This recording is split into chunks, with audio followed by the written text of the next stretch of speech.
Good morning, I am Dvrp and we are here for the fourth meeting of the first session of the 10th Parliament under the Commonwealth of Dominica Constitution being held at the House of Assembly. And we have seen the arrival of the Prime Minister, Honorable Roosevelt Skerrit, several ministers of government, and the Leader of the Opposition, Honorable Lennox Linton. And we'll have the formal entry of the Speaker of the House of Assembly at 10 a.m. And on the order paper for today, there are 3 questions which we pose to the House, 2 for oral response and 1 for written response. There will also be some introduction of bills by the Honorable Prime Minister and Minister for Finance, and they are for the introduction of a bill for an act to amend title by registration, Act Chapter 5650, for introduction of a bill for an act to amend the Stamped Act, Chapter 6801, and for the introduction of a bill for an act to amend Income Tax Act, Chapter 6701.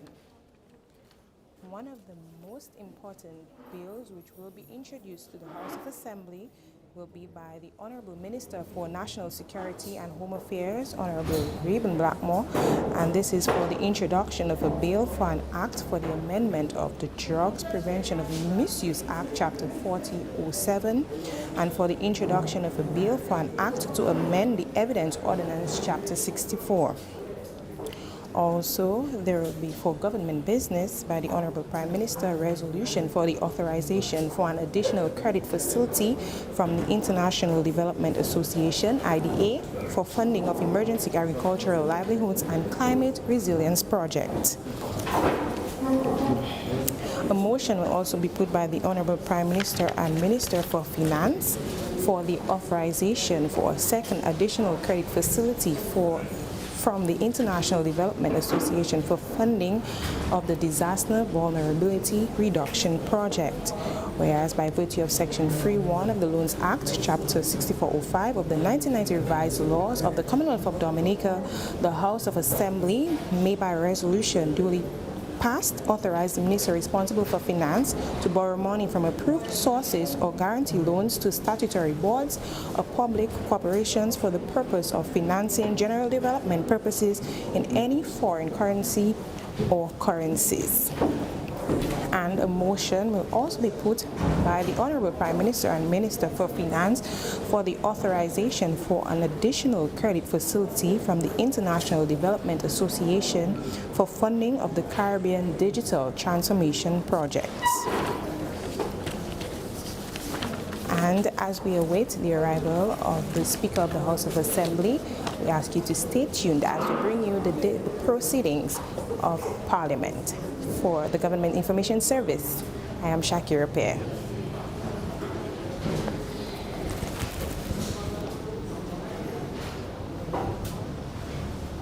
Can go ahead now.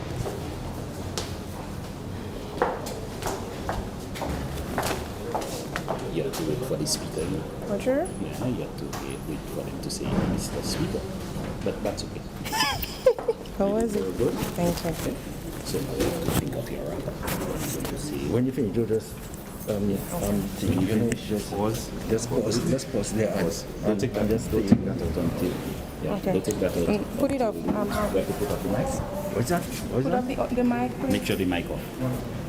But don't take it out until the Parliament starts, because you can never tell you have to rush back there.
the just government of man. We beseech thee to behold with thy abundant favor us thy servants, whom thou hast been pleased to call to the performance of such important trusts in the Commonwealth of Dominica. Let thy blessing descend upon us here in this Parliament assembled, and grant that we may, as in thy presence, treat and consider all matters that come under our deliberation in so just and faithful a manner as to promote thy honor and glory, and to advance the good of those whose interests thou hast committed to our charge. All which we ask in the name and for the sake of our Lord and Savior, Jesus Christ. Amen.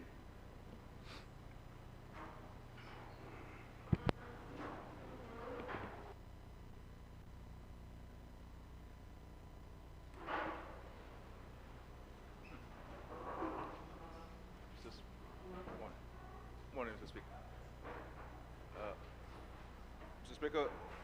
Mr. Speaker, I beg to move that standing orders 7.1 and 7.2, which relate to the sitting of members, be suspended. Seconded. It has been moved and seconded that standing orders 7.1, 7.2, which relate to the sitting of members, be suspended.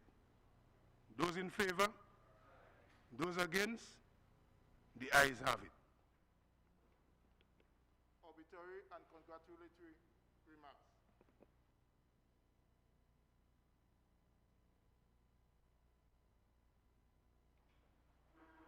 Confirmation of minutes. Mr.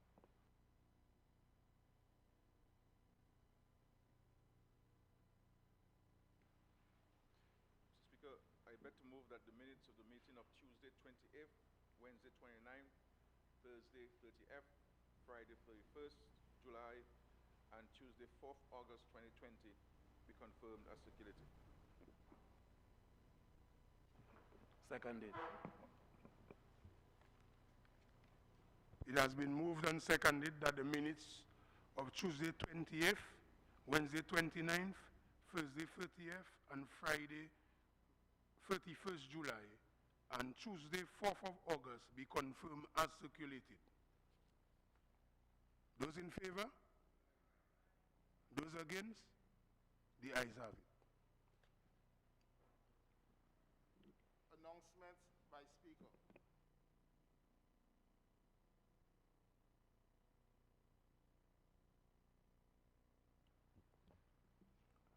I just wanted to point out this morning that in regards to the protocols that we established, brought about by the COVID pandemic, we are here to again enforce those protocols and adhere to the rules of the protocols. I'm not going to go in details, but we all know, for the information of the general public, I just wanted to just re-emphasize that we are not out of the woods in regards to the COVID-19. So in Parliament, we are practicing and we are urging all Dominicans to practice caution in regards to how they move about in their communities.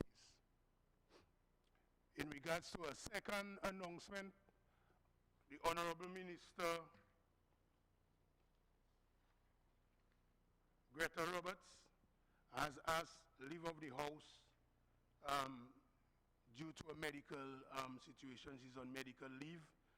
Leave of absence is granted. We may Government notices.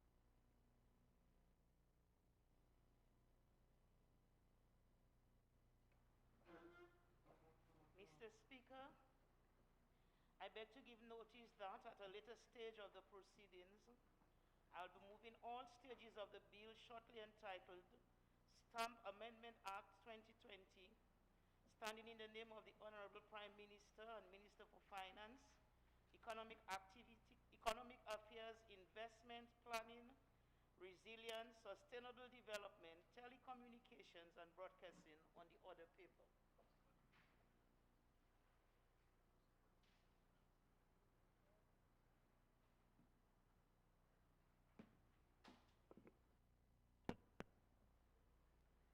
Mr. Speaker, I beg to give notice that at a later stage of the proceedings, I will be taking all stages of the bill shortly entitled Income Tax Amendment Act 2020, standing in the name of the Honorable Prime Minister and Minister of Finance.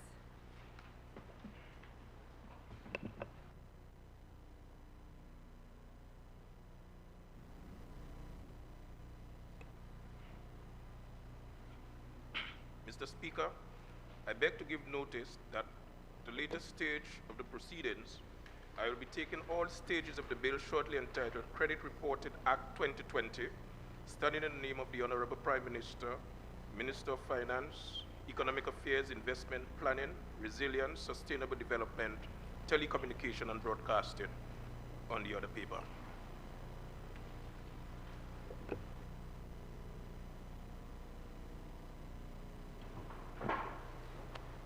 Mr. Speaker, I beg to give notice that at the later stage of the proceedings, I will be taking all stages of the bill shortly entitled Eastern Caribbean Central Bank Amendment Act 2020, standing in the name of the Honorable Prime Minister and Minister for Finance, Economic Affairs, Investment, Planning, Resilience, Sustainable Development, Telecommunications, and Broadcasting on the order paper.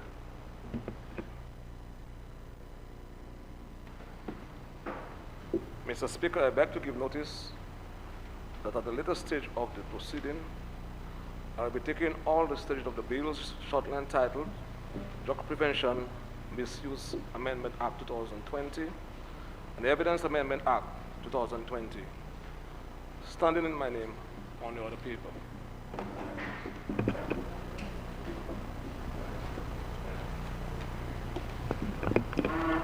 Mr. Speaker, I beg to give notice that at a later stage of the proceedings, I will be moving the motion authorization for additional credit from the International Development Aid Association, IDA, for the funding of the Emergency Agricultural Livelihoods for Climate Resilience Project, standing in the name of the Honorable Prime Minister and the Minister for Finance. On the order paper.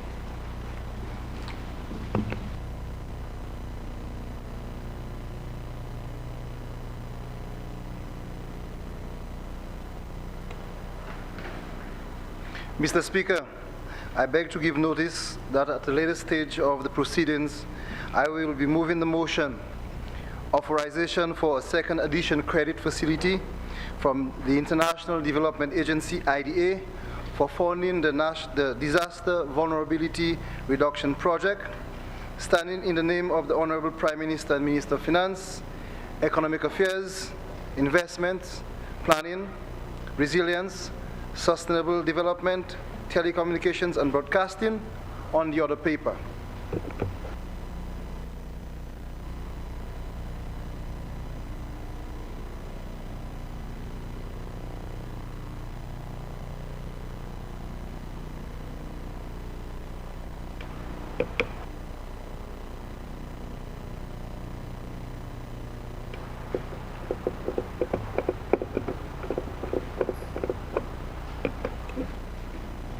Mr. Speaker, I beg to give notice that at a later stage of the proceedings, I will be moving the motion authorization for an additional credit facility from the International Development Association for funding of the Caribbean Digital Transformation Project, standing in the name of the Honorable Prime Minister and Minister for Finance, Economic Affairs, Investment, Planning, Resilience, Sustainable Development, Telecommunications, and Broadcasting on the other paper.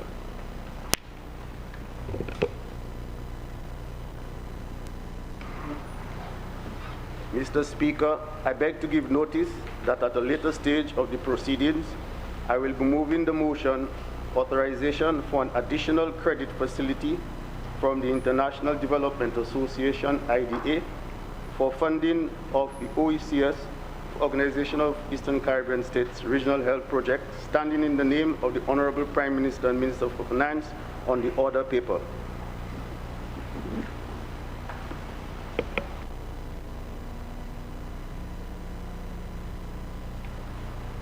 On official notices. Mr. Speaker, I beg to give notice that at a later stage of the proceedings, I will be asking the question standing in my name on the order paper. Questions?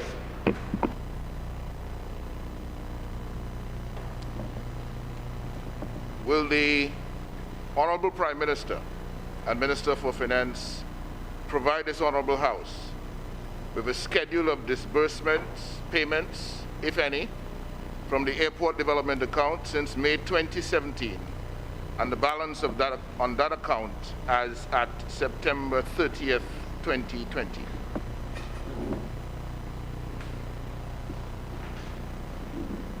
Mr. Speaker, on June 29, 2017, the government of Dominica established a fund at the National Bank of Dominica to facilitate monthly deposits of US $5 million or EC $13,580,000 million from the CBI revenues to finance the construction of the international airport.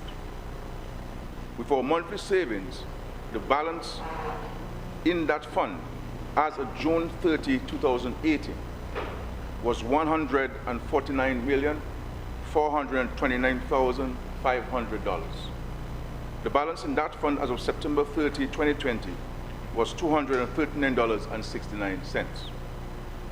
Mr. Speaker, with the government of Dominica subsequently receiving a pledge of support for the construction of the international airport from one of Dominica's closest allies and friends, the government of the People's Republic of China, and other confirmed sources and means, government proceeded to divert the use of most of the funds to respond to national needs emanating from the destruction of Hurricane Maria. These included construction of homes and repairs of homes.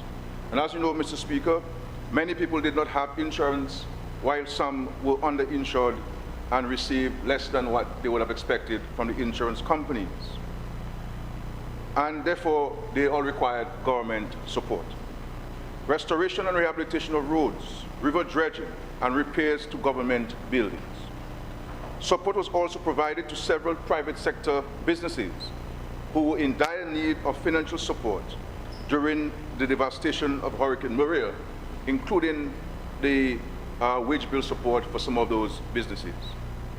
Monies from that fund, Mr. Speaker, were also used to pay for the feasibility studies and initial designs of the international airport, which were conducted by a reputable United States firm, as well as to pay the farmers for crop compensation, payment of some of the lands we acquired to facilitate the construction of the international airport, as well as some of the landowners for their land. Thank you, Mr. Speaker. Speaker, supplementary. Just for clarification, because I didn't hear him properly. What is the balance that the Prime Minister said is on the account as of 30th of September 2020?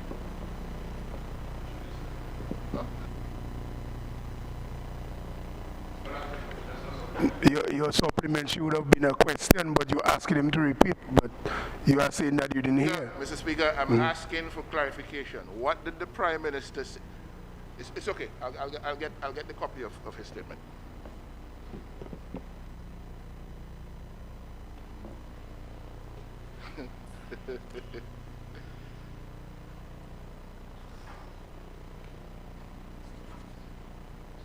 Will the Honorable Prime Minister and Minister for Finance provide the following information on the CBI program for each of the last 3 financial years ending June 30th?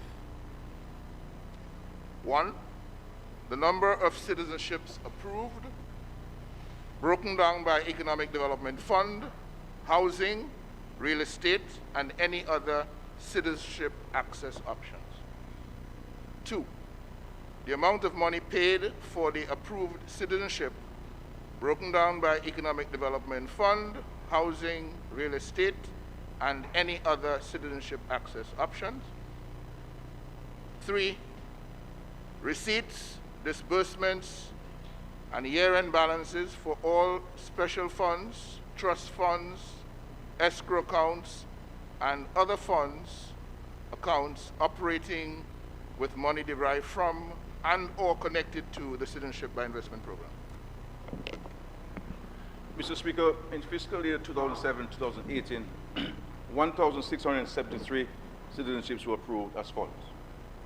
1,073 under the government's cash option, 285 under the MMC housing cash option, 111 for children and dependents under the cash option, 204 under the real estate option. For fiscal year 2018-2019, there were 579 under the government's cash option, 802 under the MMC housing cash option, 77 for children and dependents under the cash option, and 468 under the real estate option.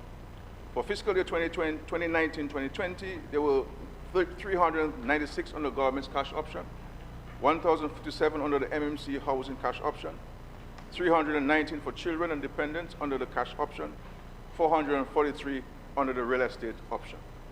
Total funds received under the various options were as follows. Financial year 2017-2018, $378,642,693.42. Financial year 2018-2019, $480,787,034.23. Financial year 2019-2020, $463,678,409.04. Thank you, Mr. Speaker.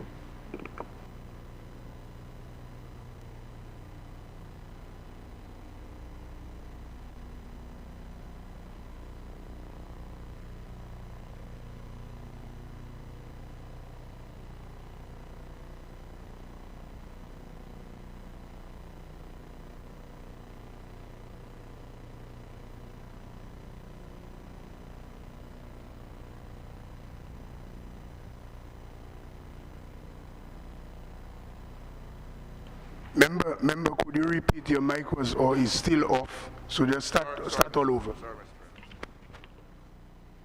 Will the Honorable Minister for Health, Wellness and New Investment provide this Honorable House with the tender requirements for the design and construction of the New Market Hospital pursuant to the provisions of Dominica's Procurement Act, the date of the issue of tenders, the names of the company or companies to whom the tender was awarded, and the accepted tender price.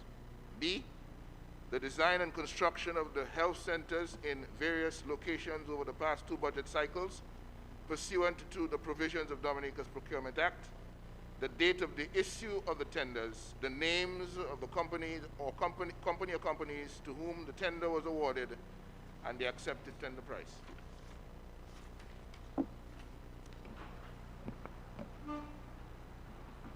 Mr. Speaker, it is to be noted that the construction of the new Marriott Hospital was undertaken as a project approved by the government and funded under the CBI program. In keeping with such terms and conditions set forth in accordance with the Dominica Citizen by Investment Regulation, Statutory Rules and Orders number 37 of 2014, and amendments thereto. The company to whom the contract was awarded is Montreal Management Consultants Establishment. This company has delivered previous projects of high quality and within satisfactory time frames. It is to be noted that the construction of the health centers was undertaken as a project approved by the government and funded under the Citizenship by Investment Program. In keeping with such terms and conditions set forth in accordance with the Dominica Citizenship by Investment Regulations, Statutory Rules and Orders number 37 of 2014, and amendments thereto. The company to whom the contract was awarded is Montreal Management Consultants Establishment. Agreements for approved development authorizes the project developer or developers to procure such goods and services detailed in its approved project development proposal and budget, which would allow it to deliver both the Marigot Hospital project and the health centers within the stated time period and to the specification and design standards approved by the relevant authorized local authorities. As it relates to funding of these projects, MMCE is utilizing financing secured from its own sources and efforts to construct and complete the Marigot Hospital and the health centers. Government has agreed to recompense MMCE for its construction of the said facilities by providing to MMC allocations under the Citizenship by Investment program, from which the company will be permitted to recoup and raise the financing required to construct these facilities.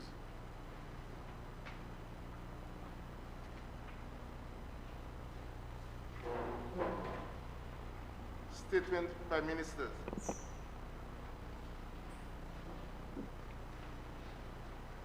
Introduction of bills.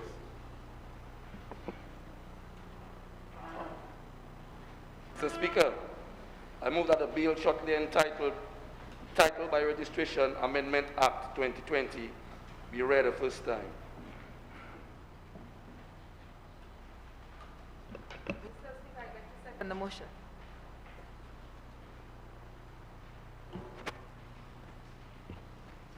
Titles by Registration Amendment Act 2020. The bill has been read the first time. Mr. Speaker, I move that the bill shortly entitled Income Tax Amendment Act 2020 be read a first time. Seconded. Stamp Amendment Act 2020. The bill has been read the first time. Mr. Speaker, I move that the bill shortly entitled Stamp Amendment Act 2020 be read a first time.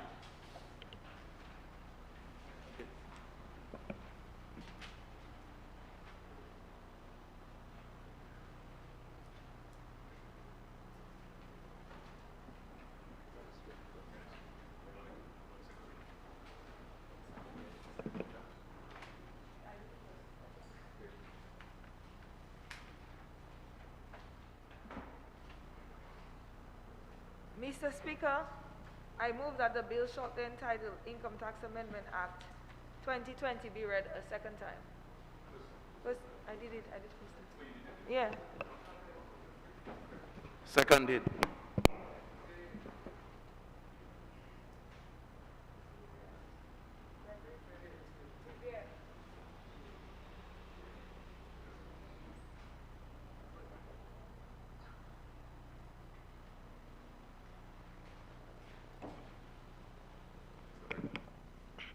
Mr. Speaker, I move that the bill shortly entitled Credit Reporting Act 2020 be read the first time.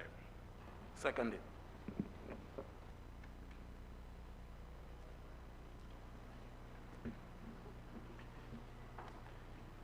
Mr. Speaker, I move that the bill shortly entitled Eastern Caribbean Central Bank Amendment Act 2020 be read the first time.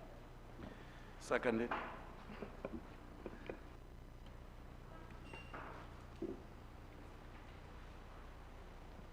Credit Reporting Act 2020.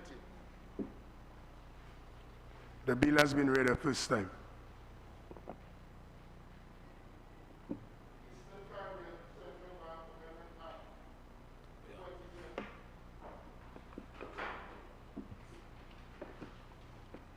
The bill has been read the first time. Mr. Speaker, I move that the bill shortly entitled Drug Prevention of Misuse Amendment Act 2020 be read the first time. Seconded. Drug Prevention of Misuse Amendment Act 2020. The bill has been read the first time. Mr. Speaker, I move that the bill shortly entitled Evidence Amendment Act 2020 be read the first time. Seconded. Evidence Amendment Act 2020. The bill has been read the first time.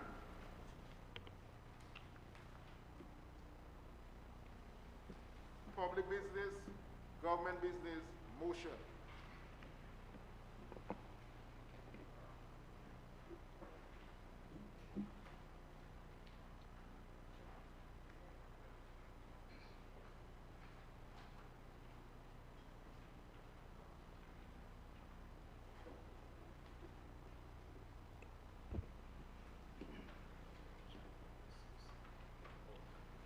Authorization for additional credit facility from the International Development Association, IDA, for funding of the Emergency Agricultural Livelihoods and Climate Resilience Project.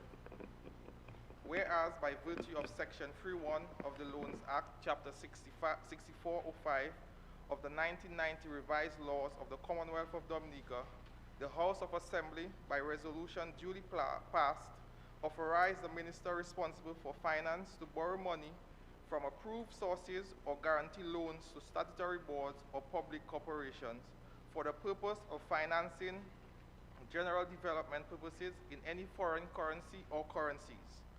And whereas by agreement dated May 10, 2018, the government contracted a credit facility of $3,500,000 special drawing rights from the IDA for the purpose of restoring agricultural livelihoods and enhancing the climate resilience of farmers, fisherfolk affected by Hurricane Maria.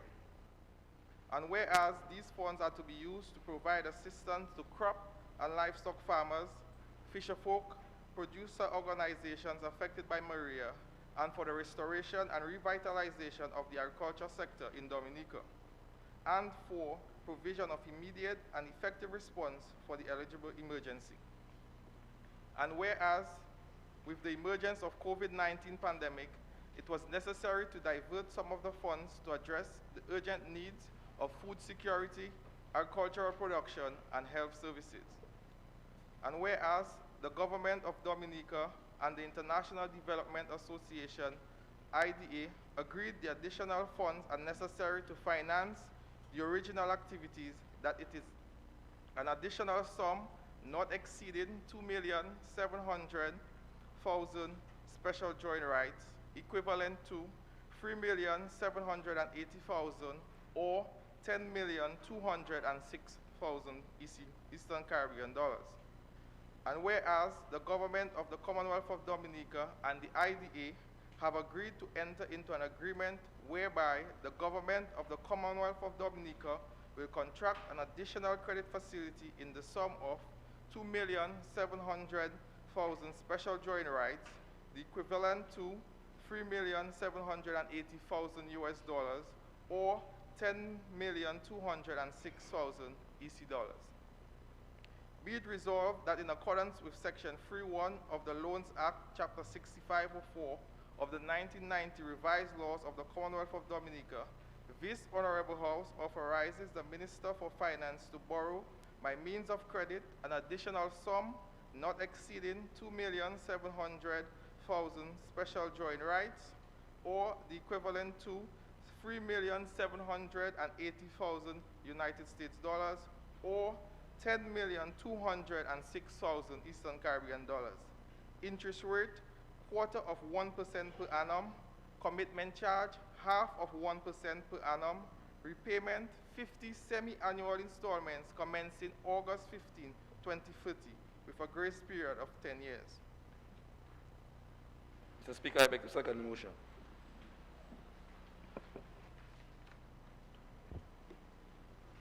The motion is before the House for debate. Oh, sorry. Mr. Speaker, the resolution before this Honorable House seeks Parliament's approval to borrow from the International Development Association the sum not exceeding $2,700,000 special drawing rights or the equivalent to $3,780,000 United States dollars or the equivalent to $10,206,000 Eastern Caribbean dollars. This amount is required for additional financing for the Emergency Agricultural, Livelihoods and Climate Resilience Project. Section 3.1 of the Loans Act, 6405 of the 1990 revised laws of the Commonwealth of Dominica authorize the Prime Minister with the responsible for finance to borrow money or guarantee loans from approved sources or to guarantee loans to statutory corporations on behalf of the government for the purpose of financing general development or other purposes by resolution passed in this Honorable House. Mr. Speaker, the coronavirus COVID-19, which started in November 2019, has spread across the world in an unprecedented quick manner. As you are aware, Dominica recorded its first case on March 22nd, 2020, and April 1st, 2020 to June 30th, 2020, a state of emergency was enforced to mitigate against the spread of this virus. The ports were closed to visitors, and most of our businesses were not allowed to operate in keeping with the recommendations by the regional and international agencies. During this period, Dominica recorded a sharp decline in consumption and economic activity with consequential threat to food security, lives, and livelihoods. Mr. Speaker, following the request of the Minister of Finance of April 15, 2020, the World Bank approval was granted for the activation of the IDA, Immediate Response Mechanism, otherwise known as CIRC, under the Post-Hurricane Maria Emergency Agricultural Livelihoods and Climate Resilience Project in the amount of $3.6 million or $10,206,000 Eastern Caribbean dollars. Mr. Speaker, the immediate effective response through the CIRC had the following objectives. 1, intervention to strengthen household income, local food security, and agricultural production. 2, to strengthen the public health system, including strengthening the capacity of our health sector to deal with the coronavirus impacts through the purchase of drugs, medical supplies and equipment, and protective equipment and gear, and also to enhance institutional capacity aspects of the sector. Mr. Speaker, using this facility, government was able to provide much needed resources to crop and livestock farmers, as well as other Dominicans who had an interest in growing small backyard gardens, to sustain themselves and to supply food to the country. Mr. Speaker, as we speak, residents continue to benefit from this program. There has been much enthusiasm and interest by the general public in the CIRC program. To date, the Project Implementation Unit has received a total of 790 applications for micro gardening component, and a total of 390 packages have been distributed to farmers. Under the livestock component, we have to date received 95 applications for support. 52 of those are poultry and 43 pork farmers. A total of 1,221 bags of poultry feed have been collected by 23 farmers. A total of 670 bags of pork feed have been collected by 20 farmers. We have received 9,000 day-old birds from Barbados. These birds are to be reared by local farmers for slaughter at the National Abattoir and for sale to the general public. This component addresses the livelihood challenges of the producers, and it makes affordable, good quality local meat for the general population, thereby addressing our food security challenges. Mr. Speaker, activation of the CIRC has created a financing gap in the Emergency Agricultural Livelihoods and Climate Resilience Project. The budget reallocated to the CIRC came from undisbursed resources originally earmarked for rehabilitation of our agriculture infrastructure, buildings and facilities under the second component of the project. These rehabilitation activities are essential for achieving the project objectives and remain a high priority. Therefore, on May 15, 2020, a request was made to the World Bank for additional financing in the amount of $2,700,000 special drawing rights, the equivalent to $3,780,000 United States dollars, or $10,206,000 Eastern Caribbean state dollars to address the financing gap. The loan terms being contracted, Mr. Speaker, are as follows. The loan among $10,206,000 at an interest rate of quarter of 1% per annum, 30 semi-annual installments commencing August 15, 2030, with a grace period of 10 years. Mr. Speaker, I commend this resolution to this Honorable House for approval. Thank you.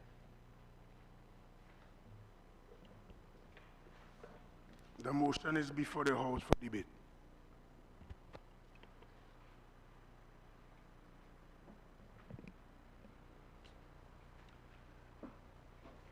Mr. Speaker, I must start off by saying any amounts allocated to agriculture by way of loans or grants in this House, I will always support. Because when we met here earlier on this year, Budget Day, I was disappointed in the allocations for agriculture, which was $37,166,122. When a country is hit by a major storm, as was the case for Hurricane David, there were major replanting programs to restore our coconuts, our bananas, our exotics. And in this case,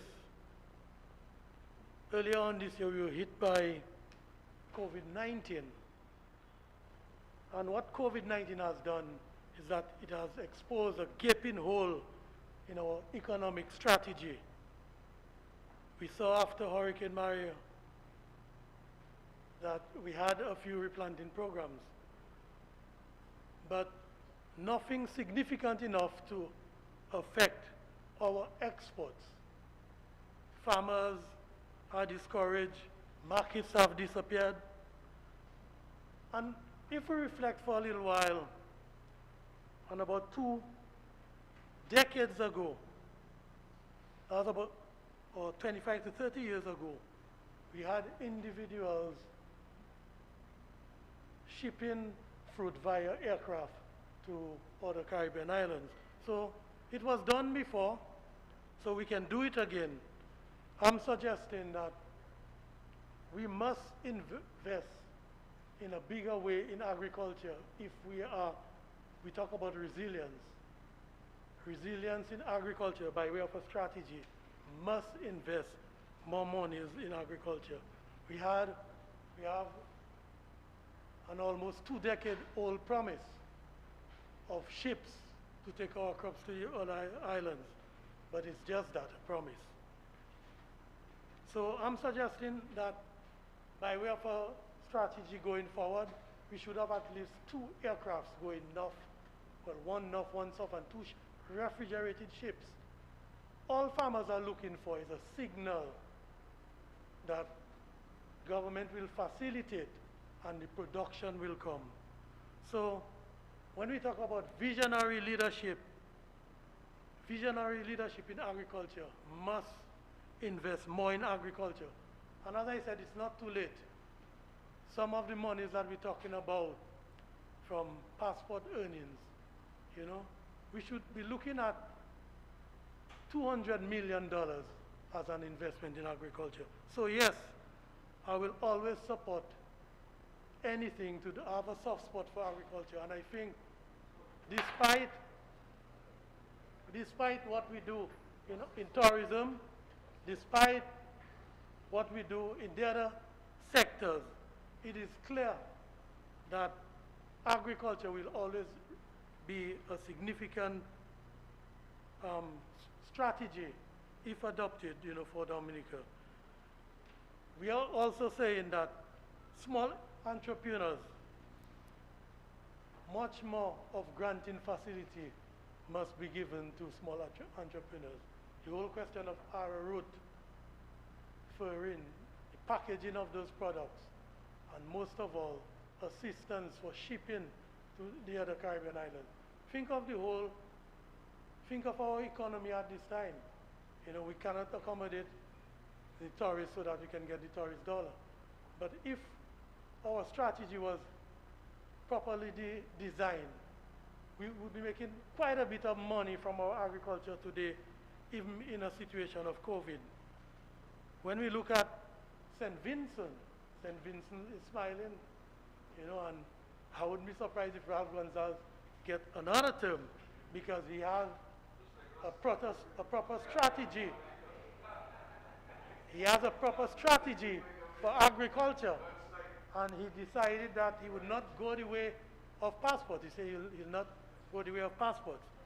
So he recognized as an experienced leader in the Caribbean that investing in agriculture is the way to go.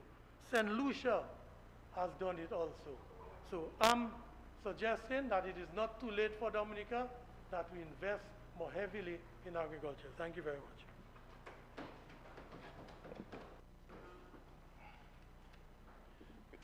Mr. Speaker, thank you very much. I want to commend the Minister for Agriculture, my friend and colleague, Honorable Grant, for his stewardship thus far of that ministry. I believe that with his leadership, he will continue to ensure that the farmers of Dominica remain on the farms and that we can continue to export and to, very importantly, feed ourselves. Mr. Speaker, these funds here are welcomed. Many people believe that it is the World Bank that calls us and tells us, well, come and get money in Washington. These funds are made based on the request from the government. And the government determines how these funds are allocated in whatever sector we determine. And so this is part of a broader strategy that has been articulated in our agricultural policies, of which this fits into. And this is not only about, Mr. Speaker, about farming, but also involves fisheries. It also involves a component of agro-processing and adding value to our primary crops. It also involves the improvement of the facilities that provide services and provide support to the farmers. We've indicated, and we're moving this, Mr. Speaker. You know, many farmers are in the hydroponics now, supported by this program. Farmers are planting, and Mr. Speaker, people who do not know about farming or who are not involved in farming must not make statements, they must ask questions. And so farming in Dominica continues to thrive. There will always be challenges. You know, this farming, you know, open air farming or concept farming is subjected to the elements, and you'll have those challenges. You have issue of labor. Not only the cost of labor, but the availability of labor, Mr. Speaker, which is a major challenge for farmers, and so on. But what we have done for these farmers in terms of providing cash to them after Hurricane Maria, this which caused farmers to get into the farms very quickly. And even when we saw COVID-19, we did not only provide additional support to the farmers, but we provide cash to many farmers to help them with the farm labor on the farms, so they can continue to provide for themselves and the families. Under this program, farmers are receiving inputs, farmers are receiving cash, farmers are receiving technical support, farmers will be receiving implements and equipment, small equipment. There was a delay in this. This is the only complaint I've heard from farmers, is in respect to the delay of their receiving the implements or the small farm tools and farm equipment. And that was simply because, Mr. Speaker, as I was told, because a particular individual in the country raised an objection to the process. He felt that he was not given an opportunity to tender or to bid in this particular allotment, and therefore that had to be held upon until it was cleared. And my understanding is that this has been cleared, and then farmers will start receiving those implements and equipment, Mr. Speaker. And the member for Rosenhoff spoke about the issue of the ships. Yes, we had indicated we would buy 2 ships, but it was very difficult to get the appropriate ships that you require. But what did we do? We provided direct cash support to the existing boat operators in Dominica to allow them to upgrade their vessels, to allow them to introduce refrigeration in the vessels, and this has helped dramatically in the preservation of the agricultural produce going across the oceans into the other islands and so forth. So while we did not get the ships, we spent monies on improving and enhancing the existing fleet of private ships that we had, and we felt that this was the way to go. The issue of the impact of unemployment in agriculture and food security and the nutrition of our nation. The construction of the abattoir, which is part of our strategy to want to reduce on the food import bill, but also to ensure that our citizens have access to wholesome, fresh, quality meat that are not subjected to the high presence of additives, and also the treatment that they want to give, the antibiotics that they would provide, they would give to this to this thing. At the end of the day, Mr. Speaker, farmers will be as successful as we purchase what they sell, what they grow. We cannot want to say about farmers we can make more money if we are not buying what farmers are producing. That is the first step. If we buy all of what farmers are producing as consumers in this country, I give you the assurance, Mr. Speaker, farmers will keep planting. They will keep clearing lands in Dominica and plant. I can tell you. Because there are opportunities for farmers. There are opportunities for farmers, Mr. Speaker. Farmers are making money, but they need the local support. So the abattoir is there. This is a $16 or so million facility. Meaning, if we buy this meat in Dominica, that's the kind of money that would remain in Dominica, circulating among the farmers, and more people would rear broilers, and therefore we would have greater access to it. So this is a thing that we have to look at. I've always stated since 2000 that I do not think the economy is capturing the true contribution of agriculture to it in terms of GDP. And I'm happy to see that the Statistics Department, which I don't get involved in, I leave it as a very independent entity, did their own little exercise. A gentleman in there, I believe Mr. Dick, did his own exercise, and he picked up the underreporting that is taking place in terms of exports.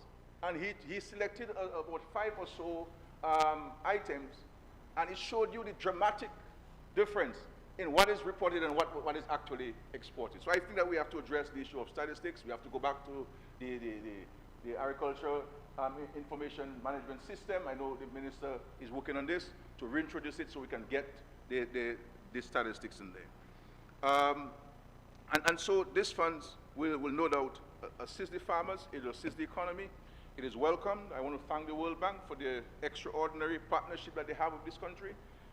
In terms of relationships, this government, this country has an extraordinary great relationship with the World Bank, and we are really the poster child really of what cooperation between the World Bank and a country, developing country, can have. And so we're not sitting on our hands. We'll continue to provide investments. There'll always be investments to be made. There'll always be investments to be made. We have the presence of the Chinese here who are assisting with the propagation of plants and planting material, technical support, and also the provision of seedlings to a wide cross-section of the population. Each of us, Mr. Speaker, must engage ourselves in some planting or the other. Whether it's a backyard gardening, whether it's 1 or 2 fruit trees in our yard, an avocado tree, we all have to get involved in it and so forth. But at the end of the day, for us to reap the real benefits that are there in respect to agriculture, we have to consume it. So when I look at the watermelons which come out of Salisbury, why do we have to buy watermelons from overseas?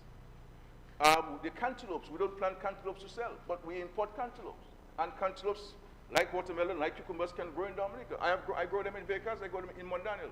They grow and they're very sweet. The Chinese have a wonderful variety that can be shared with farmers. And so we can cut off the importation of cantaloupes, Mr. Speaker. Even strawberries. Strawberries can grow in here, and we can cut off the importation of strawberries. You know, why do we have to import avocados when we have avocados? And why do we have to buy them? If we go to the supermarkets and we tell people, I only want to buy local, they will provide it local. This is a free market economy. And people will sell what people buy. And therefore, let us not just criticize and say this is not doing, this will come to happen. The question is, what can we do together as a nation to support the farmers and to ensure that they can see the true returns of their hard work in the field? And sometimes people talk about there are not many young farmers in Dominica. And I tell people, we must not speak about that which you do not know. If you're going to talk about something from an empirical standpoint, you must have the data. And from where I go, Mr. Speaker, where I travel across the country, there are a number of young people in Dominica who are involved in agriculture and agro-processing. And I think that we need to have those statistics documented so we can share. Yes, we like more people to get involved, but it is not true to say young people are not involved in agriculture and young people are not interested in agriculture. There are lots of young people, and what is happening today, Mr. Speaker, as you would know yourself, Mr. Speaker, a farmer, I see you involved in the hydroponics, you have tomatoes and other stuff growing there. There are a number of young professionals who are involved in agriculture. We have Dr. George in Loda, who is one of the major producers of local meats, chicken. You understand? So there are a number of people who are buying land, who are involved in agriculture, and that is what you need. You need people to bring in money. Not only the government to be the one underwriting the bill associated with investment in agriculture, you need the private sector. That is what should happen. That's what happens in Barbados in this country is where you have large tracts of land. You need people with cash to bring and to invest so that we can add to what the government is putting, to add to what the existing smallholders are putting, so that we can see the true impact of agriculture. And that is what I believe. But in terms of funding, the government has done so at 0%.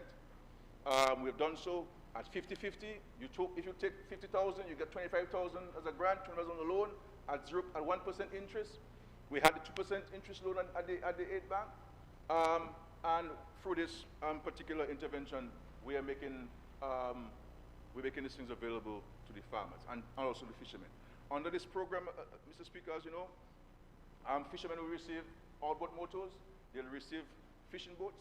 And what we have done for fishing, this is why you have seen a dramatic increase in fish catch. Because what did we do?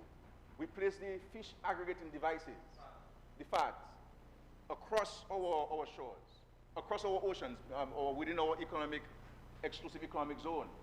And this is why fishermen are literally, Mr. Speaker, going out there and just take fish and put it on their boat. But my concern here is for the grouper, the tash and the red fish, because men not taking the time to fish anymore. Men is going out there and just putting fish on the boat, as Mr. Blackmore, the member for Mao said.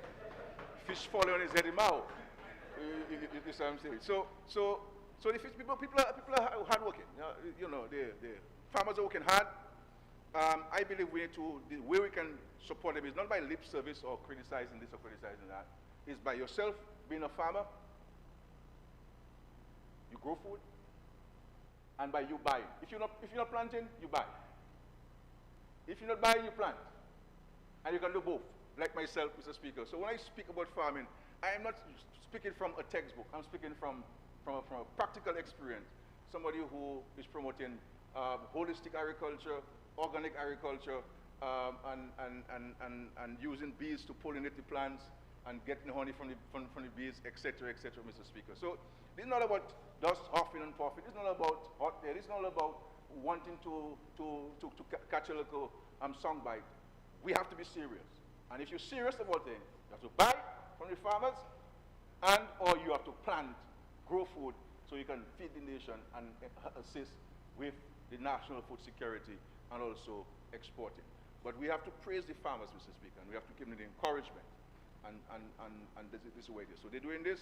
Let us see how we can take them to the next point. So I fully support this. I fully support this. There are a number of other interventions, but we're here speaking about this fund. We could spend the whole week talking about the number of other initiatives that the Ministry of Agriculture is undertaking. And the problem we have sometimes, in the government system, which is the criticism of ourselves, is that there's so many things happening, but we ourselves end up taking it for granted. That we don't trumpet them. We don't go out there articulating them. And I think we have to work on our public relations and public information program of letting the country know what we're doing in passion fruits, what we're doing in yams, what we're doing in white potatoes, what we're doing in cassava, the number of plants that we set up in Dalis and the Calago territory and at Kingston, and our route. Even cane, Mr. Speaker, we're working on. So we can have local cane juice. So all of the number of initiatives working on. Small ruminants, pigs, broilers and layers, as the minister indicated, buying feed to subsidize the farmers because the price of feed is high, $44, $46 a bag of feed. I know that because I have chickens. You understand what I'm saying? So I know what it is. And this is why we continue to provide support to the farmers. Irrigation systems. My colleague, the senator, who was spearheading the resuscitation of the irrigation system in Savannah and Penville, which was inaugurated or commissioned last week, where my friend Sheldon Roy is one of the most exciting young farmers in Dominica, and he's putting a lot of things down in the soil because of the irrigation system. And so we'll continue to invest in agriculture. I am happy about the interest I'm seeing in agriculture for a new group of people who do not know the difference between an avocado tree, or an avocado and a mango. They know in agriculture, Mr. Speaker, because they recognize that there's a business opportunity. There's an opportunity to make money. I don't want to call names, Mr. Speaker, because you can't call people in Parliament, but they know who they are, Mr. Speaker. But that is good, because what they're doing, they're bringing their own money that was not generated by agriculture to invest in agriculture. And you're a businessman, I'm just a village politician, so you know better than me, Mr. Speaker, the economics of that. Thank you, Mr. Speaker.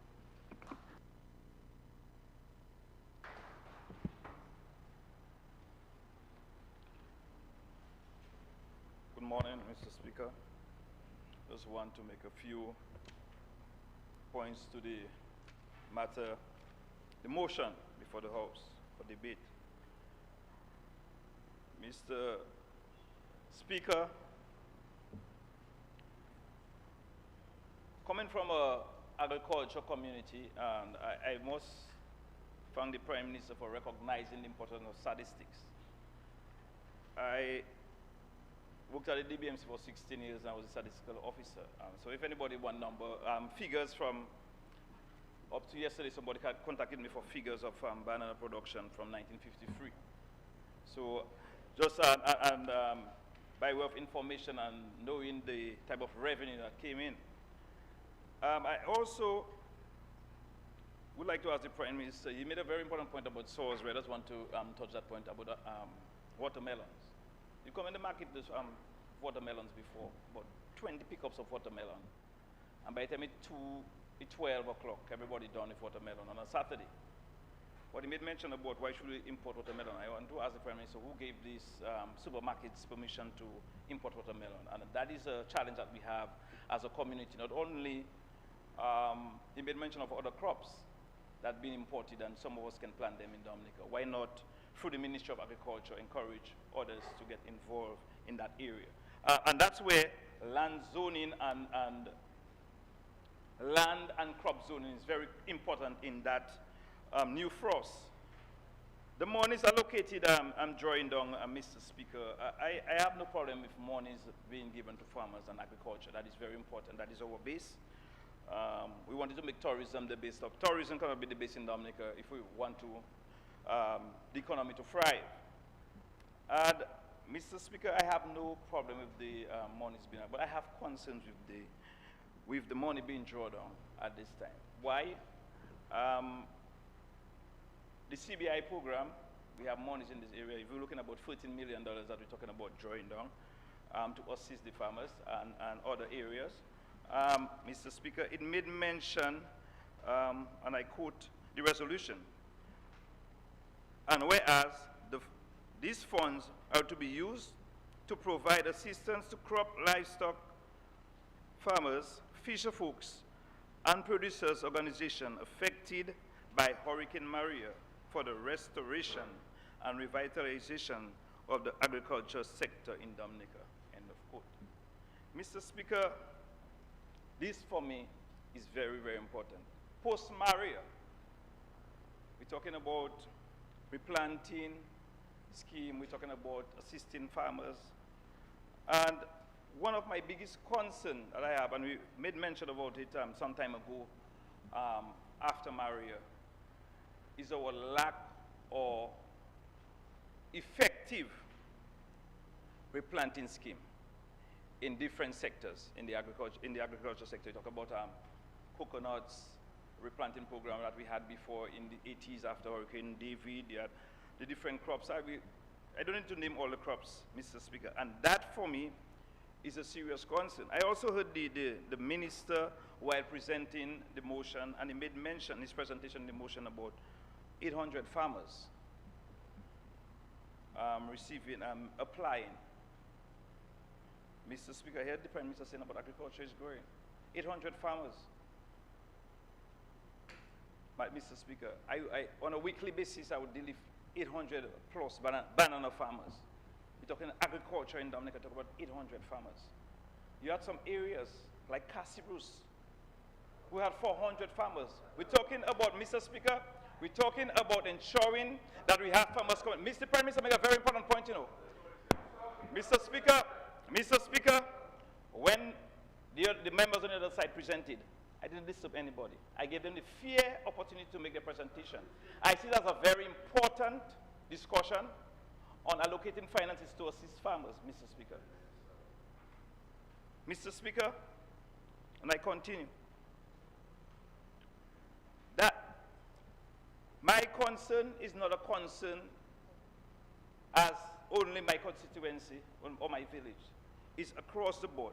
And these concerns have to be raised if we want to effectively and bring back agriculture.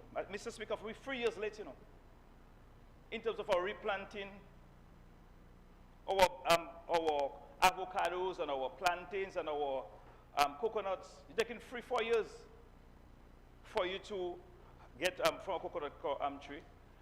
Cocoa and the others is 4-5 years. You're talking about replanting scheme. So we are 3 years late. We are 3 years after Hurricane Maria.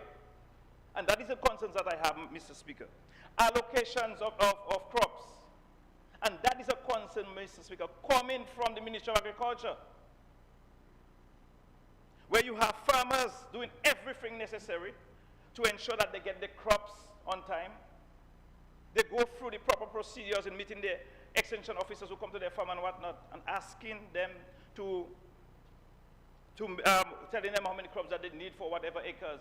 But Mr. Speaker, when some of these farmers go for these crops, they're still waiting.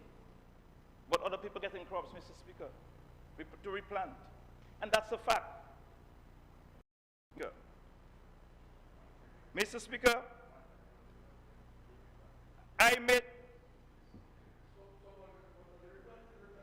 Mr. Speaker, who is replanting? Mr. Speaker, I know you'll tell me, Mr. Minister, I know that you're replanting as well. I know you're replanting, but the boni fide farmers who lost their crops during COVID, some of them got affected by tristasia and citrus greening. Because these farmers, Mr. Speaker, wanted to replant even before the hurricane. The hurricane destroyed the other crops that they have. Now you have the opportunity for these farmers to get this plant. They're being given to others. I am not calling names, they know themselves in this house, Mr. Speaker. Mr. Speaker, the Prime Minister made another point, I think that is very important, that we have to eat what we grow and grow what we eat. Mr. Speaker, for this, there are a lot of farmers who can't get to their farms to grow what they would like to eat and to sell. They're going to tell me about the Salisbury Heights Road. But Mr. Speaker, I'm aware that the heavy equipments were pulled out from the Salisbury Heights Road into Kahoo because of the lack of funds. I am hoping that some of that money will be allocated to continue or complete the repairs of the Petit Makushri to Kahoo Road. Because I know some people will come in there and say that we're doing the road. But last week, as of last week, Monday, that was the last day on this farm road. The Prime Minister made mention, and I take in lead from him because it's important, made mention about young farmers. I am proud to say Salisbury is one of the communities that have a lot of young farmers. And I am making an appeal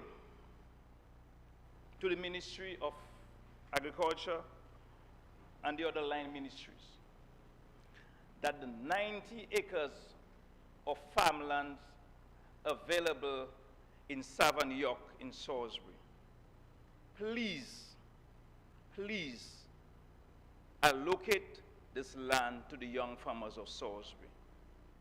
They have almost 30 farms applying for the Crown lands at Savon York was sent to the ministry, land and surveys, by young people from Salisbury. These are young farmers in their 20s and 30s, and a few older ones. And they applied because they're hearing that these lands were being allocated to secretly to people who are not from Salisbury. And I am setting that plea in this house. Nobody can challenge that because I know what I'm talking about. But I am saying it in this house, in this honorable house, that these lands, we would like it to go to the people of Salisbury. I do not want it, but I want the young people of Salisbury to get it. That's all I will say on this one, Mr. Speaker. Mr. Speaker, I would just like to, before I wind up, just make a few recommendations that I think that will... Member, you are going well so far, but I just wanted to just point out something to you. Yes, if you say secretly, you're imputing improper motive, eh? Withdrawn appointment, Mr. Yes. Speaker. Okay, Move on. continue. Let's move on. Mr. Speaker, I spoke earlier on about land zoning and product zoning. It is important that we do that going forward in terms of ensuring that we make maximum use of our lands and also improve our yields and productivity. We're looking at also quality and quantity. That's very important in agriculture. Support to the farmers, our core farmers. I think that is important. If you have your core farmers get this type of support that they need in the different areas and the different farming regions, the core farmers in this area get this support. You have the other farmers who will feel obliged and encouraged to go back to their farms. So in terms of the road, the inputs and cash and equipment, I was mentioned. Farm access road, I made mention of it as well. Empowering our extension officers. Mr. Speaker, I have a problem with this one. As I said, I work in industry. I was not an extension officer, but I knew the important role of the extension officer. The extension officer is the one that knows and feels and get the energy from the farmers. They get the cursing and everything, but at the end of the day, they want to see results. And for you to get that kind of result, they have to be encouraged to work. Transportation. When you tell me extension officers have to cover how many miles of road and not have a vehicle, but yet still they see other vehicles being from the Ministry of Agriculture is allocated to other individuals. But Mr. Speaker, that is what, these type of concerns, that is genuine concerns. Empowering, Mr. Speaker, also the involvement. Let us try to remove the political influence and other influences in the agricultural system. Mr. Speaker, I'm aware that there are containers of fertilizer in the garners, and a government or a political individual has the keys. Why not the extension officers to distribute farmer inputs of fertilizer to farmers who need it? That is what you want to see, productivity. Last time I spoke about it, the Prime Minister made noise about bus drivers, bus drivers. I'll bring it back again. It has shopkeepers having fertilizer. Yeah, you say whatever you want. But that is where we have it. You see where it is now? It's a joke now. It become a joke. When he's speaking about empowering our farmers, yeah, that's where he's taking it. Mr. Speaker, the Prime Minister can say whatever he wants, you know. But I'm a dashing late. It was a slide out. You know, that's how I roll. Mr. Speaker, sustainable prices and markets. We are in our farmers. We've seen the farmers taking a van of watermelon, and you saw us, we take a van of watermelon, and we'll take him close to 3 days, 4 days to sell that van of watermelon.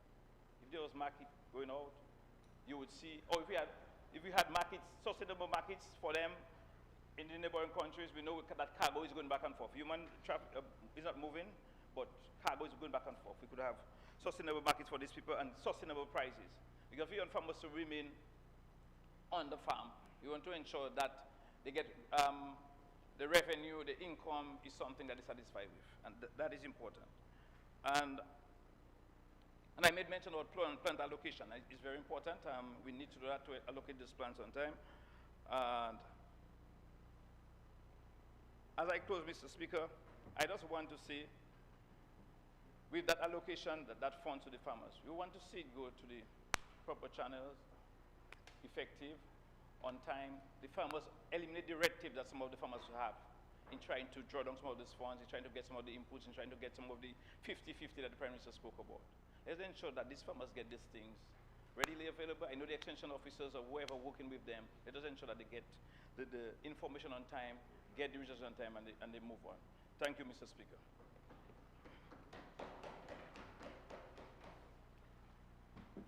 Mr. Speaker, I rise to support the motion before this Honorable House, Mr. Speaker, and to say that it is a great time for agricultural production and agriculture in Dominica today, Madam Speaker.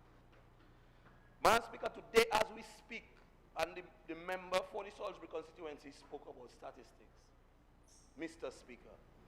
But Mr. Speaker, the statistics will show that Dominica has the highest number of agricultural production today in the OECS islands, Mr. Speaker.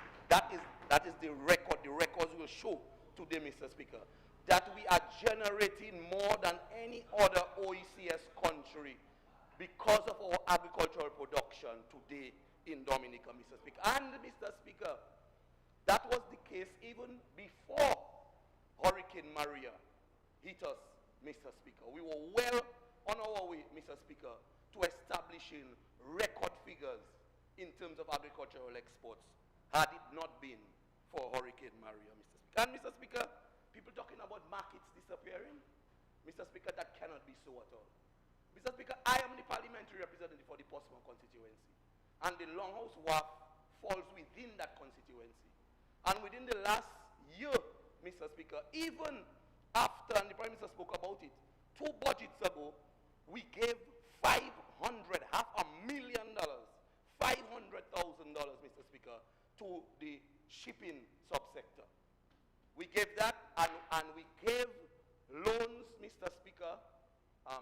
If you paid back 90% of the money, you got a 10% rebate. We put those monies at the NDFD.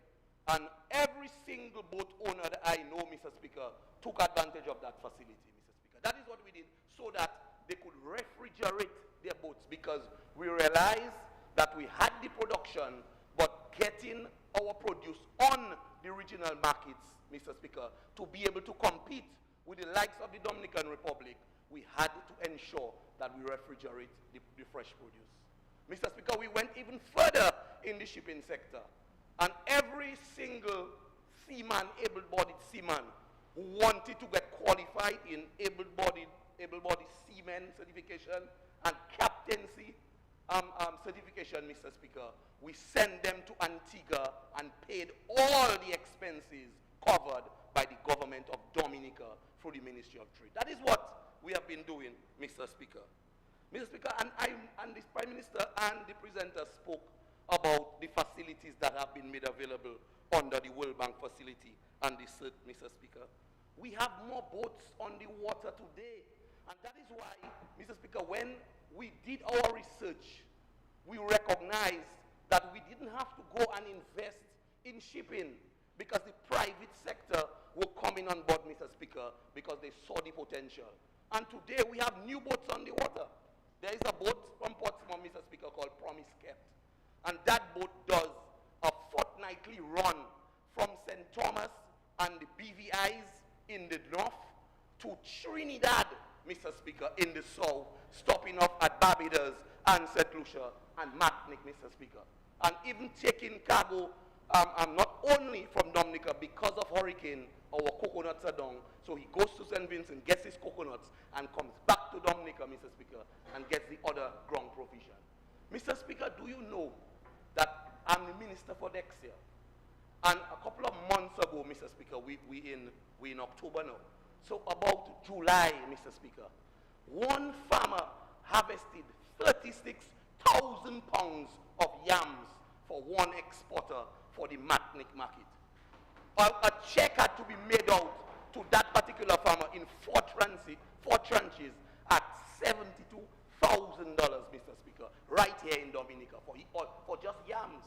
So there are producers, Mr. Speaker, generating revenue. What we have to do is to encourage all of our people, Mr. Speaker, to go into production because the markets are there, the transportation is there, the multipurpose pack houses are there, Mr. Speaker, so you can bring all of your produce to the multipurpose pack houses in Roseau and in Portsmouth, and there are other persons, private persons doing their own packaging, Mr. Speaker. And I don't want to call their name, but I'm in regular contact with them. Just last week, I spoke to, and I'm sure he wouldn't mind if I call his name, Chad Musgrave.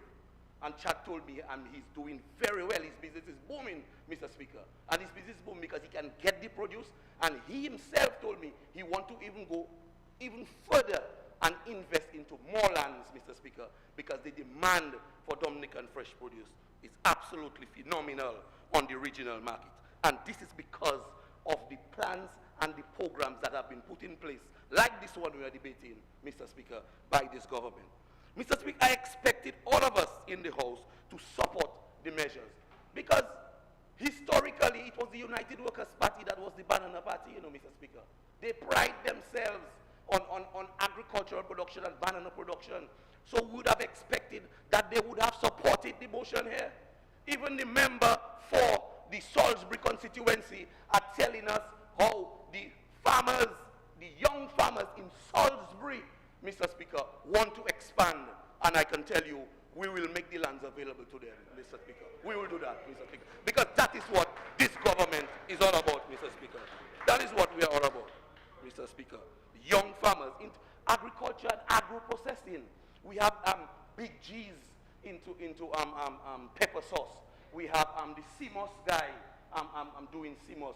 We have other people in other professions, Mr. Speaker, going into fresh juice, fresh passion fruit. I saw the member for the Soufriere constituency put up a post the other day about this guy doing fresh passion fruit all over Dominica, Mr. Speaker.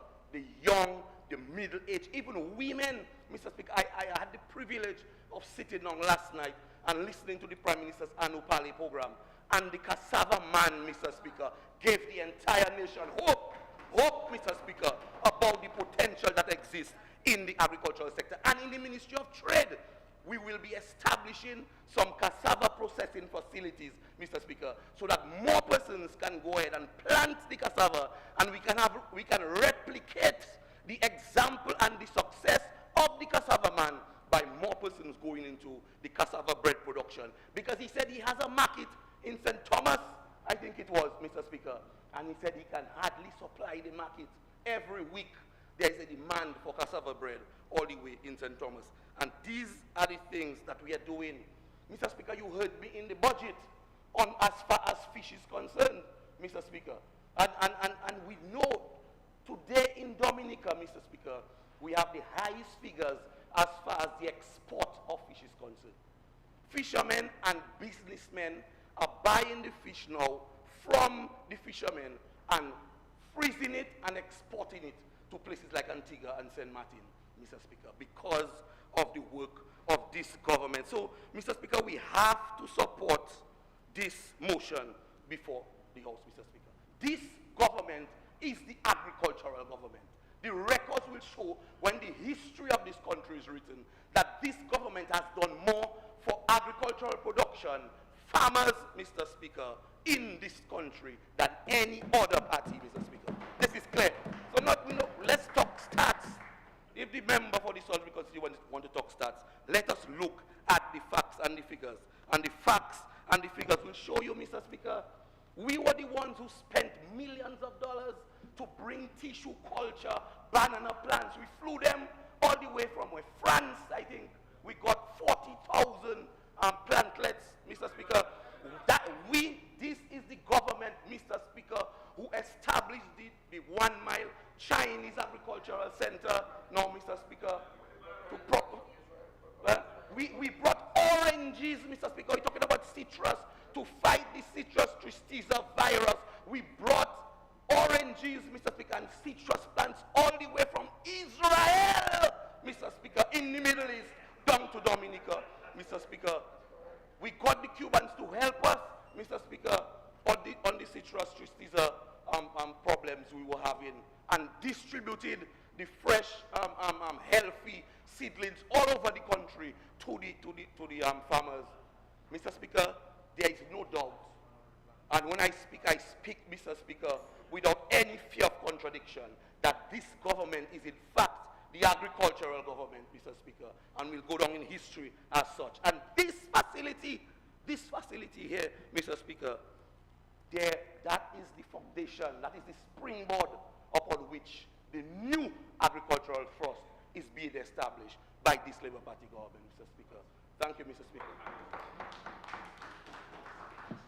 Mr. Speaker, I rise to wider debate on this matter. Just to say to the member for Salisbury that I am prepared to meet personally with the 30 young farmers who have seen a future in agriculture and who appreciate the policies and the investment that the government is making in agriculture, that they have decided to make agriculture a career path. I am prepared to meet with them and to give them the assurance that once the lands are unencumbered, those lands will be allocated to them for the planting of crops. So you can coordinate with the Ministry of Agriculture. I will personally meet with them and ensure that they get the fullest support they need to grow food and to feed themselves and to earn an income. Mr. Speaker, as I said, this is not the end of the investment. This is not only the investment that we made in agriculture.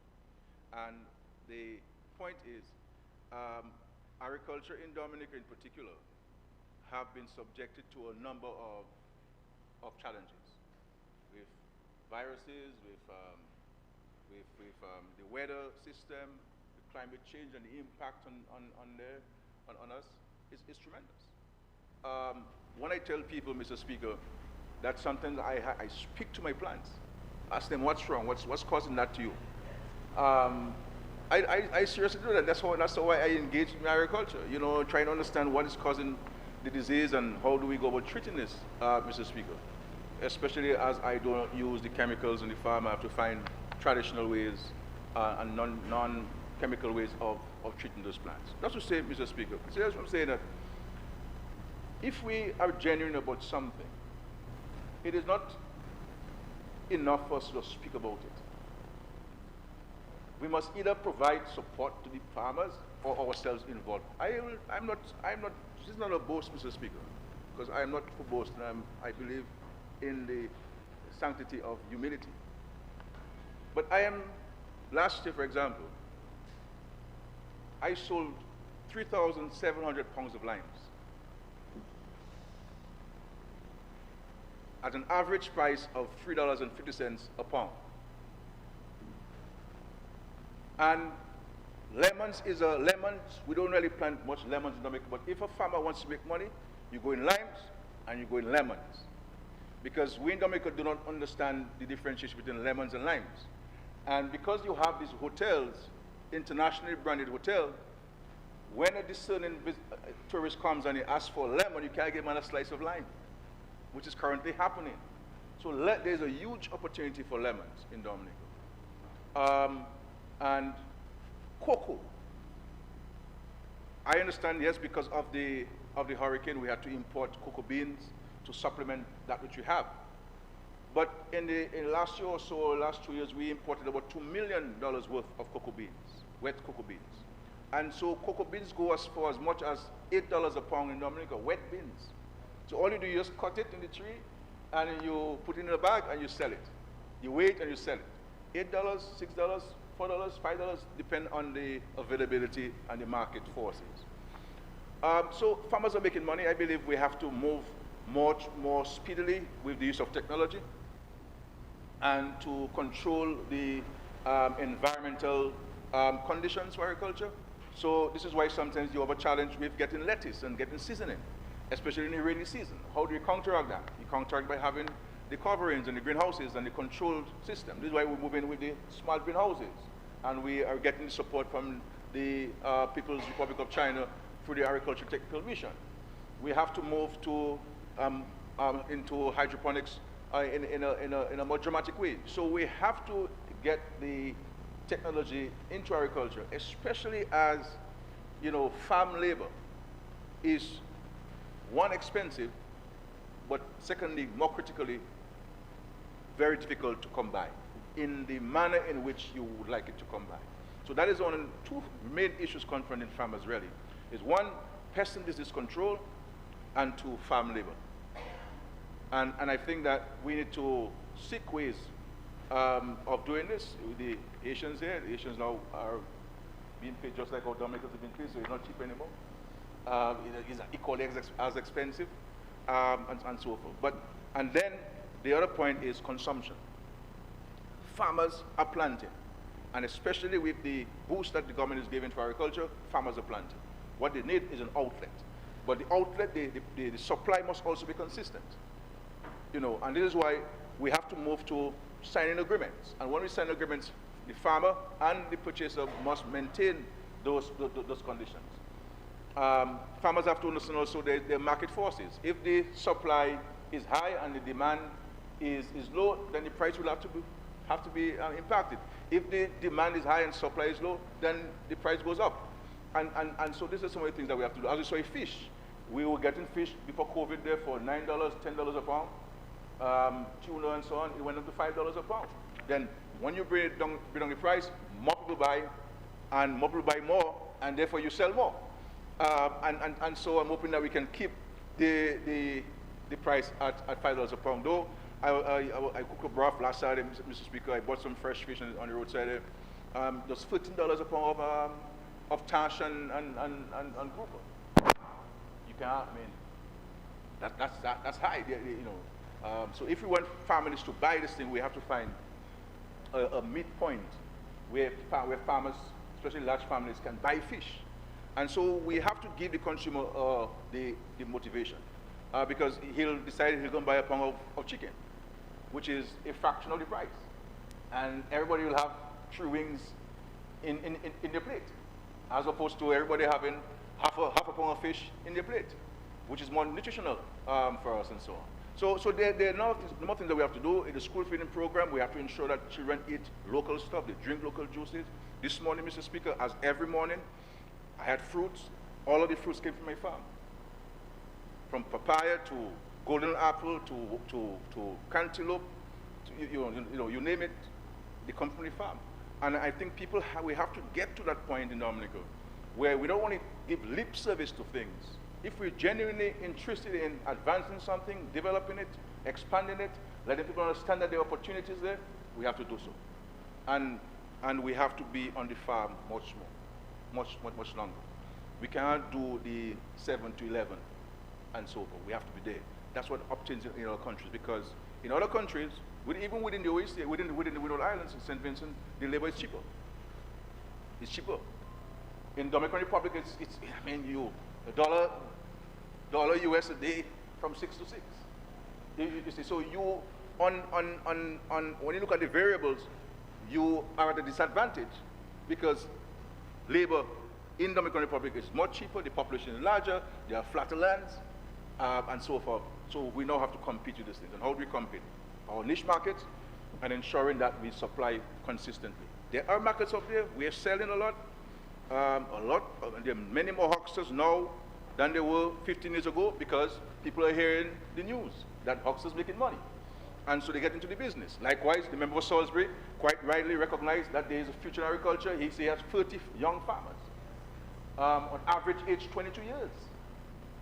And all they want from the government now is the 90 acres of land in Savannah to give to them and la we do. So I am saying that if that is what they want from the government, subject to what the Commissioner of Lands advises, we'll make those lands available to the 30 farmers who, because of the policies of the Dominican Labour Party, they have decided, my brother, let us go and work the soil because, boy, I have carried them putting a lot of money in agriculture, and there's a future in agriculture, and let's roll. Let's roll.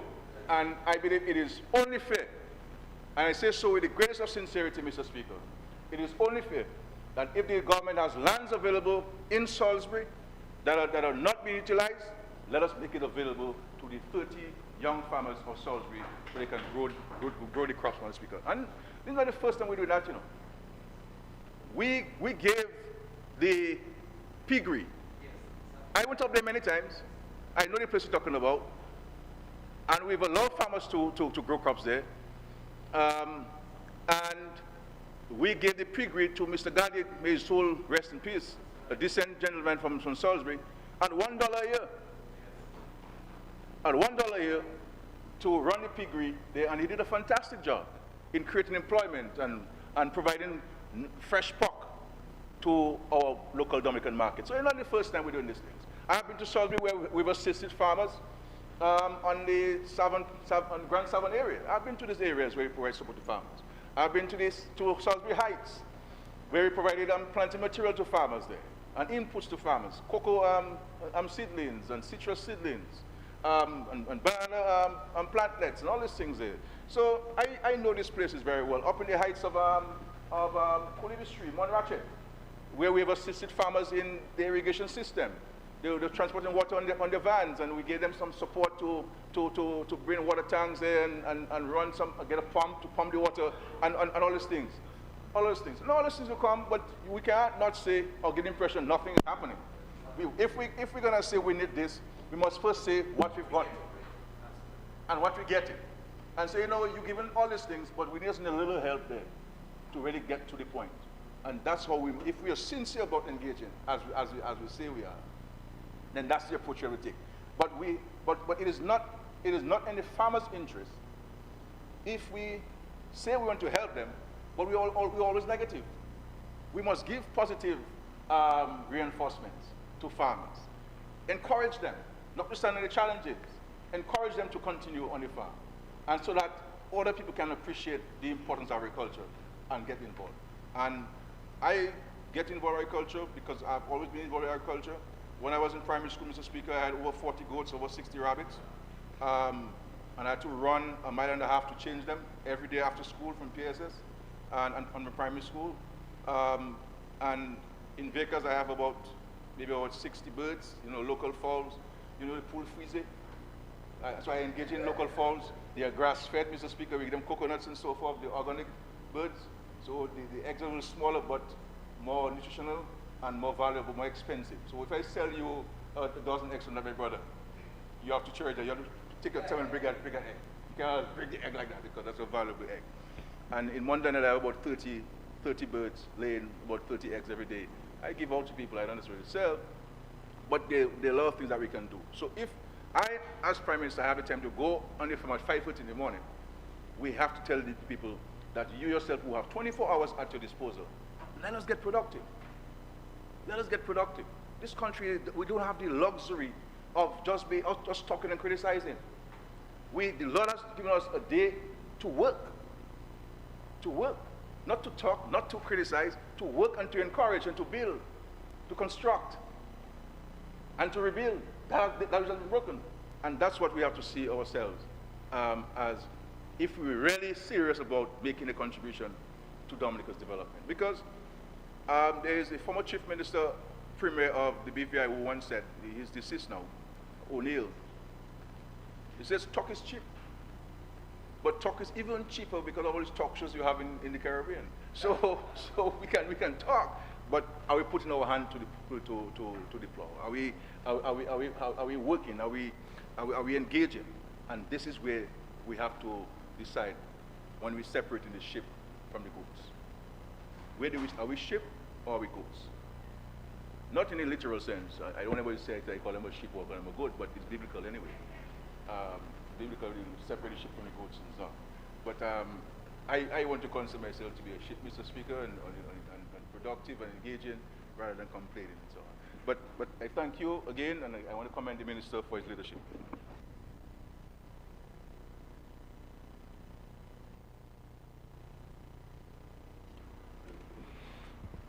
This concludes the debate on the motion. I will now put the question. Be it resolved that in accordance with Section 3.1 of the Loans Act, Chapter 6405 of 1990 revised laws of the Commonwealth of Dominica, this Honorable House authorizes the Minister for Finance to borrow by means of credit an additional sum not exceeding 2,700,000 special drawing rights, equivalent to 3,708,000 United States dollars, or 10,260,000 Eastern Caribbean dollars, at the following terms: interest, 0.75% per annum; commitment charge, 0.5% per annum; repayment, 50 semi-annual installments commencing August 15th, 2030, and the grace period, 10 years. Those in favor? Those against? The ayes have it. The motion has been approved.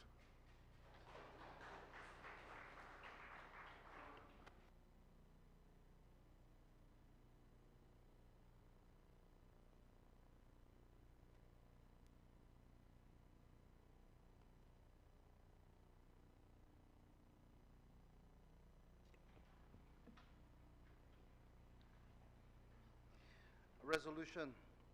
Authorization for second edition credit facility from the International Development Association, IDA, for funding of the Disaster Vulnerability Reduction Project. Whereas by virtue of Section 3.1 of the Loans Act, Chapter 6405 of the 1990 revised laws of the Commonwealth of Dominica, the House of Assembly may, by resolution duly passed, authorize the Minister responsible for finance to borrow from approved sources or guarantee loans to statutory boards or public corporations for the purpose of financing general development purposes in any foreign currency or currencies.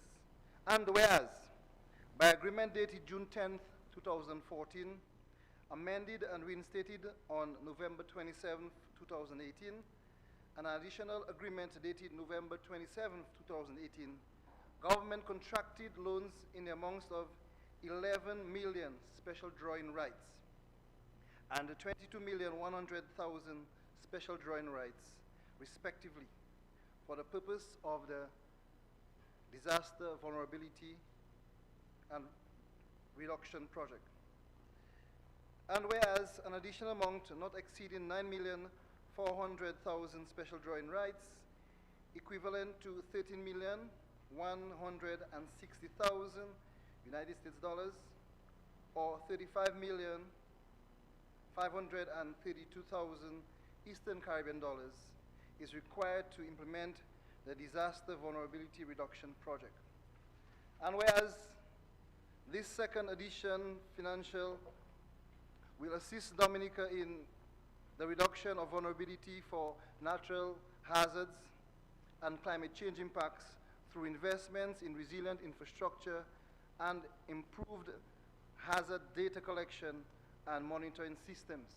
And whereas the government of the Commonwealth of Dominica and the International Development Association have agreed to enter into an agreement whereby the government of the Commonwealth of Dominica will contract a second additional credit facility in the sum of $9,400,000 special drawing rights, equivalent to $13,160,000 United States dollars, or 35,032,000 Eastern Caribbean dollars. May it be resolved that in accordance with Section 3.1 of the Loans Act, Chapter 6405 of the 1990 revised laws of the Commonwealth of Dominica, this Honorable House authorizes the Minister of Finance to borrow by means of credit a sum not exceeding $9,400,000 special drawing rights, equivalent to $13,160,000 US dollars, or 35,532,000 Eastern Caribbean dollars, on the following terms: interest, 3/4 of 1% per annum; commitment charge, 1/2 of 1% per annum; repayment, 50 semi-annual installments commencing December 15th, 2030, grace period 10 years.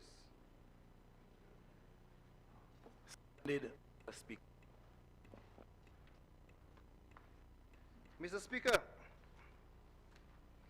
the government has taken a loan from the International Development Association, IDA, to fund its Disaster Vulnerability Reduction Project, Dvrp, including the design and rehabilitation of the East Coast Road from Wadiab to Hatton Garden via Castle Bruce and the Kalinago Territory and Atkinson. A contract has been awarded for the full rehabilitation of that section of the road, Phase 1, and works are expected to begin by November 30th, 2020. This resolution seeks Parliament's approval to borrow an additional amount of SDR 9.40 million, or US 13.16 million, or 35.532 million equivalent, from the International Development Association to cover additional works for Phase 1. That additional loan was approved by the IDA in June 2020. Mr. Speaker, government has identified construction of capital projects and other public infrastructure as an essential activity to boost local employment opportunities following the slowdown of the economy as a result of the COVID-19 pandemic. Construction activities along the East Coast Road are critical to the government's plan to increase employment opportunities, especially to those affected by the downturn in tourism and the service industries. Mr. Speaker, the East Coast Road is one of Dominica's primary routes, connecting the east to the southeast, north, south, and west. It is also the main secondary route for people traveling between Douglas Charles Airport and Roseau. There are several popular tourist sites along the road, including the Emerald Pool and the Saliba Constituency. The terms of the loan as follows: the interest, 3/4 of 1% per annum; the commitment charge, 1/2 of 1% per annum; repayment, 50 semi-annual installments to begin December 15th, 2030, and the grace period 10 years. Section 3.1 of the Loans Act 6405 of the 1990 revised laws of the Commonwealth of Dominica authorizes the minister with the responsibility for finance to borrow money for or guarantee loans from approved sources, or guarantee loans to statutory corporations on behalf of the government for the purpose of financing general development or for other purposes by resolution passed in the Parliament. This loan has been evaluated in the context of Dominica's medium-term debt strategy, and it is consistent with the objectives of the strategy. Before I comment this resolution to this Honorable House for approval. I'd like to spend a few minutes to discuss the impacts of the Dvrp project on the Salibia constituency. I'd like to remind this Honorable House that in summary, the Dvrp is a $81.8 million project which focuses on 4 major components aimed at reducing vulnerability to natural disasters through the investments in resilient infrastructure. Component 1 is the one that is most critical to the Salibia constituency because it involves the prevention and adaptation measures. I would like to draw this House attention to a commission report of 1930, which stated by the then colonial government, "We cannot, under existing circumstances, recommend the expenditure, which would be large in respect of maintenance required for road to connect the reserve via the Imperial Road and Roseau, as such a road, however desirable, would be less fruitful economically to the community as a whole than some others serving more productive areas, and especially as the Kalinago are accustomed to go to Roseau by boat." 1930 Commission Report, Colonial Government.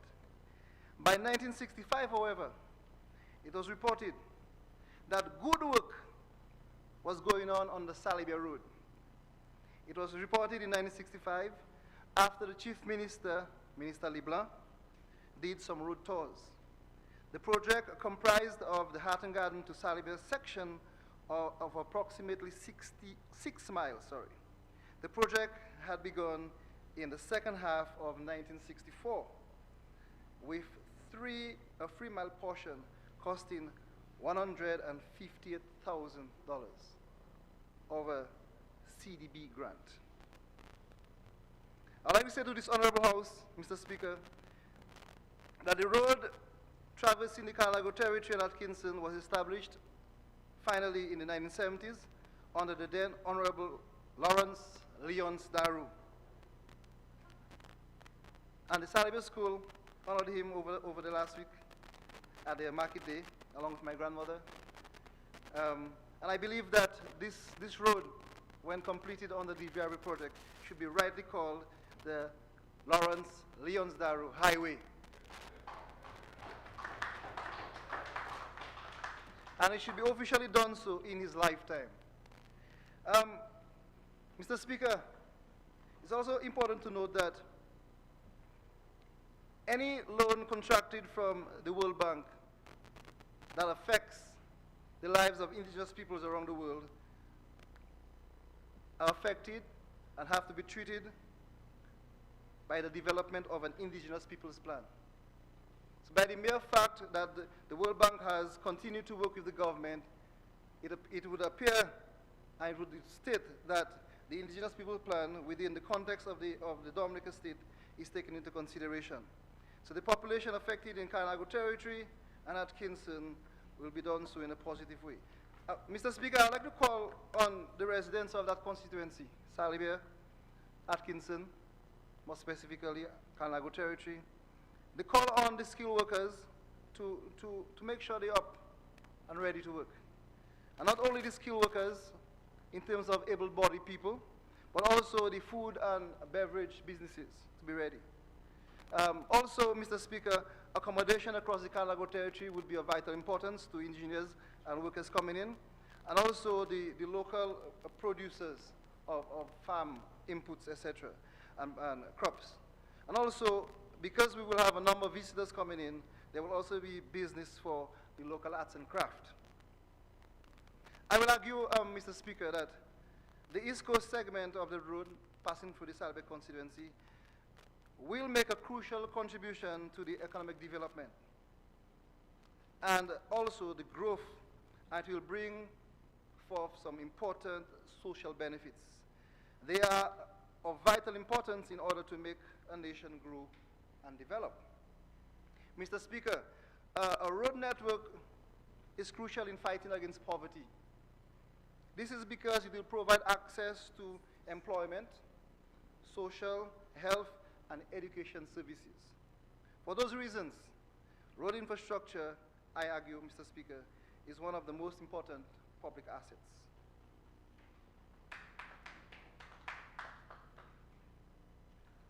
I now commend the resolution to this Honorable House for approval.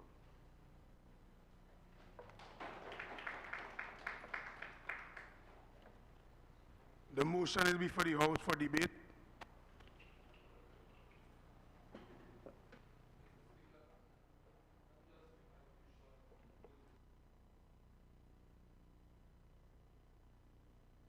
Mr. Speaker, let me just add a few words in support of the resolution and on behalf of my colleague, the Honorable Member for the Salibia Constituency, Mr. Speaker, because I sat and I listened to him, Mr. Speaker, and I couldn't help but being so impressed, Mr. Speaker, because it comes to mind, Mr. Speaker, that work on that road was not done before this Dvrp project, and correct me if I'm wrong, for 50 years, Mr. Speaker.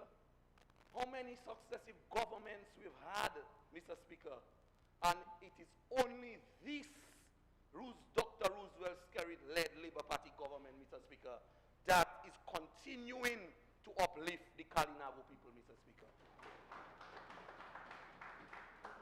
Mr. Speaker, we have a record when it comes to the Kalinago people. Nobody can contest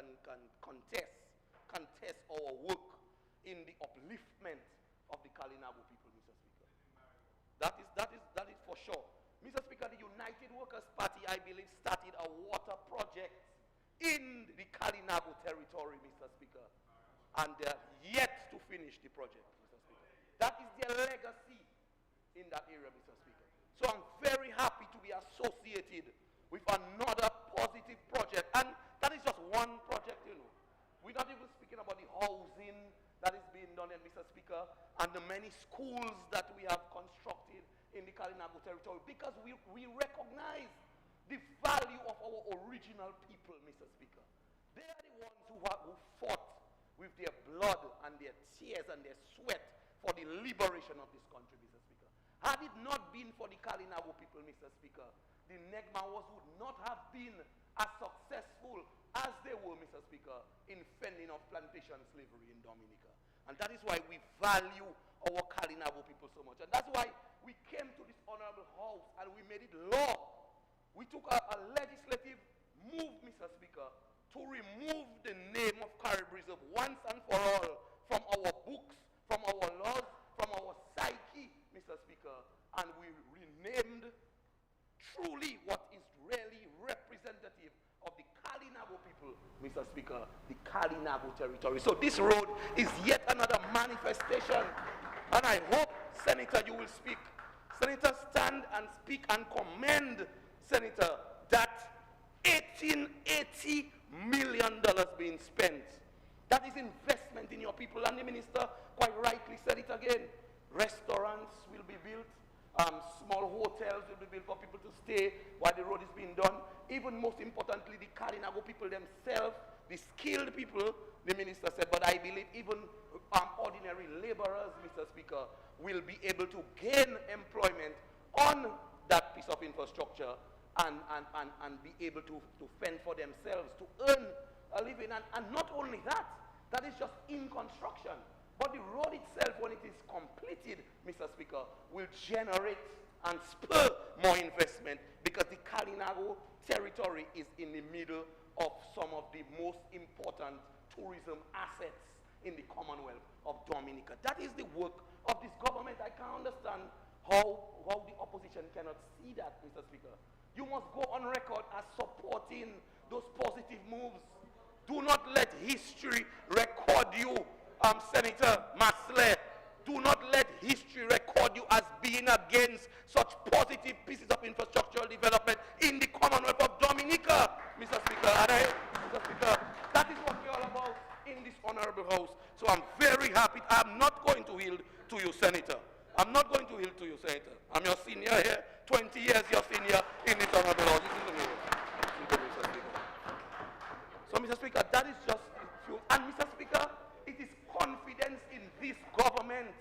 Today, we have about what? We have about 3 or 4 pieces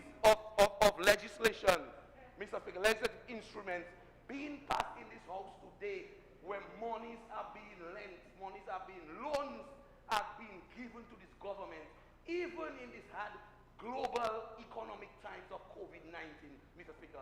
That is confidence that the international lending community has in the management of their resources by this government, Mr. Speaker. Look at the grace period.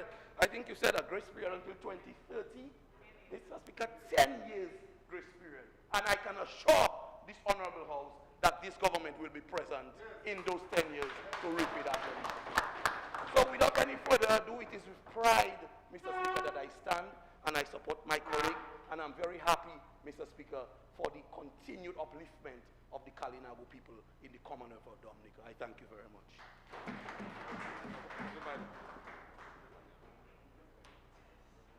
Mr. Speaker,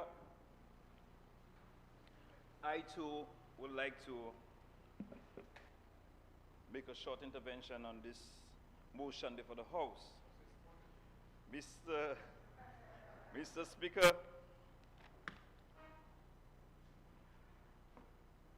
I must say that I was privileged to be in this House, this honorable House, together with the former Minister of Tourism, the Honorable Norris Prevost. When the project for the the Poncassi to Hatton Garden Road we were looking for funding, I think it's 2011, 2012 in that time. Mr. Speaker, and Mr. Prevost made a recommendation in this honorable House that we take money from that project, that funding, it is a lot of money, and divert some to exactly that road that we are speaking about, drawing on money for about 9 years later. I support any road project that is being done around the island to ensure that we bring quality service to people within these communities. Mr. Prevost's contribution was about these villages from Poncassi right through Cassibus on the Kalinago territory, going back to Pegua, saying about enhancing that road and make it adding quality to the life of the people in this area. The same thing that the senator is mentioning right now, 9 years later, about improving the Kalinago territory, the road, adding value, and then other things will come in this area. Mr. Speaker, we're talking about disaster vulnerability reduction project and ensuring that we have good roads, Mr. Speaker. But on the other side, where we are using right now, from Poncassi to Hatton Garden, since Erica 5 years ago, we had some undermining of the road in the Bells area, Mr. Speaker. And I think we need to highlight this area if we want to add value, quality. That's the only road we have, I think, in this area, short for the moving from Melvin Hall to the other side. And I am calling that we look at fixing this road in the Bells area that has been undermined for the past 5 years. Yes, member. Yes. This project is really from Poncassi. It's completely different route. So what is the relevance to the It is the relevance, Mr. Speaker, we're talking about disaster vulnerability reduction and adding value for the roads connecting all people from point to point. Mr. Speaker, I also have a problem with the Layu Valley Road. We're talking about vulnerability, access, and road. Road we're talking about, Mr. Speaker, funding for that road. But I'm just highlighting other roads that need to be addressed, Mr. Speaker. And they got, some of them got damaged via barrier or tropical storm Erica. But the Layu Valley Road is another very vital road, very important road. And this road, Mr. Speaker, I am just bringing that to attention of this House, to the minister, the relevant line ministries. How soon we're going to address this very important road in terms of agriculture, in terms of accessibility, vulnerability, and those things, Mr. Speaker. And this is my concern that I have. I am 100%, as I said earlier on, for developing our infrastructure, making sure that we have safe roads, and not only safe, but durable roads. That you cannot invest in a road and in the next 5-10 years, that road has to be repaired as well. We're talking about ensuring that we do road for lasting projects that will last us 20, 30 years. And any investment towards that is being done, creating employment for the people in the Kalinago territory, for 100% for not only Kalinago territory, but from Castibus along that road, Mr. Speaker. So I just wanted to highlight, Mr. Speaker, the two areas that I have concerns as well. That is the Bells area and also the Layu Valley Road. Thank you, Mr. Speaker.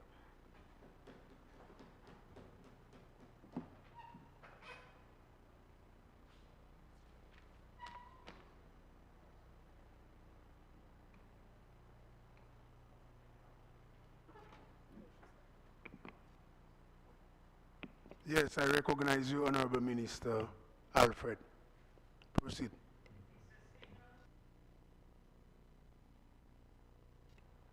Mr. Speaker, I stand to commend the government on its effort to ensure the safety of all Dominicans. I would also take this opportunity to commend the people of the Castibus constituency for the level of maturity they have shown in handling the COVID-19 pandemic, and I encourage everyone to continue to follow all protocols put in place by the Ministry of Health.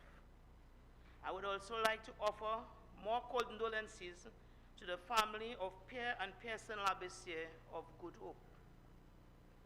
Mr. Speaker, I wish to express gratitude on behalf of the constituents of the Castibus constituency from Formel all the way to Petit Soufriere for the reconstruction works on the road from Pokase to Hatton Garden as part of the Disaster Vulnerability Reduction Project, which should commence soon.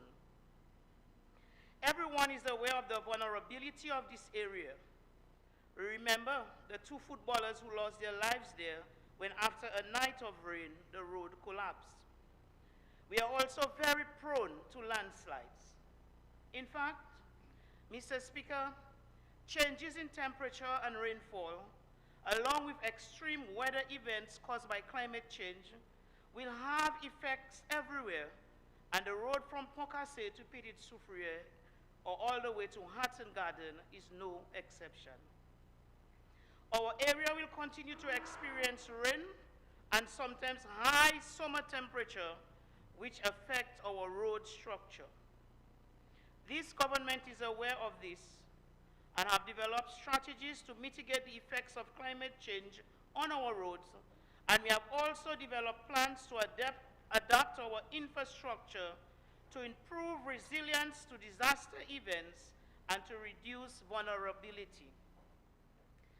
$4.7 million from these project funds will be spent in the Castibus constituency. The farmers and landowners whose lands have been repossessed to ensure that the road is widened and some corners are removed will begin to receive payments soon. This means that money can be used to purchase consumer products and to cover personal expenses as they meet their needs and wants. Or these funds could be used for small productive investments. This will bring economic benefits to the area. Substantial short-term employment opportunities will be created by the project during the construction works. This means employment opportunities for both men and women, which means cash transfer to the local workers, which translate to a cash injection to many households in the area. In addition, Mr. Speaker, the people going to work are going to need clothes, tools, accommodation, transportation, and of course, food. This means our garment makers or sellers, farmers, fisher folks, those who prepare food, guest houses, bus owners, truck and heavy equipment owners, fuel vendors, and hardware stores will benefit. When this road construction work is complete, more people will visit our area, therefore increased economic activities. We will get to Roseau faster, and this is important for the ambulance especially. This means substantial savings in travel times. We will save money on vehicle parts, and drivers will be happier, less stress. less hypertensive cases for health center to deal with. This also means substantial savings in travel costs. Due to the reduction of transportation costs, the profit margins of the sales, especially of agricultural produce, will also increase. Other benefits associated with these projects relate to increased long-term employment opportunities, improved access to local markets, health centers, educational facilities, and also public transportation. With the improved road access, more products will become available locally, and the number of local businesses will be increased. The value of agricultural land may also increase significantly. Agricultural, tourism, and other economic activities will expand and intensify. Mr. Speaker, all of the above-mentioned benefits will result in an increase of net income of people in the area and will create additional spin-off employment opportunities, in particular through increased local business opportunities, agricultural-based employment opportunities, and an increase in agricultural productivities. Mr. Speaker, the possible outcomes can be broadly classified according to the direct impacts, which can be expected to occur soon after this road improvement. These will bring positive changes in transportation services, in community profiles, agriculture commercialization, social service like health, education, tourism, income, food security, household income sources, and welfare, not just in the Casibres constituency, but in Dominica as a whole. Although it may not be reflected in an income sense, this impact reduces the vulnerability of the poor and can be reflected as a means of multidimensional poverty reduction. Mr. Speaker, I encourage all the people of Petit Soufriere, Saint-Sauveur, Good Hope, Mopo, Deepa, Tranto, Casibres proper, Formel, and the entire East Coast to get ready to find employment in this project. Get ready to improve your skills and learn new skills. Let's get busy at work. This will bring more life to the area, because when money is flowing, the economy of the area will be positively impacted. Where money is flowing, the standard of living and living conditions of people improve.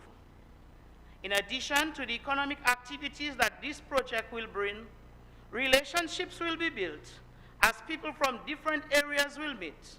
These relationships may offer opportunities which may have far-reaching effects. Mr. Speaker, proper roads are the arteries for which the economy pulses.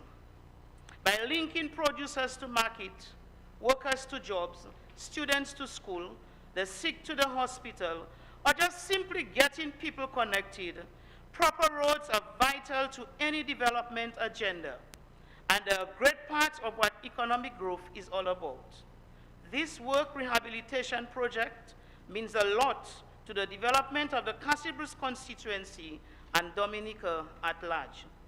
Therefore, I fully support this resolution.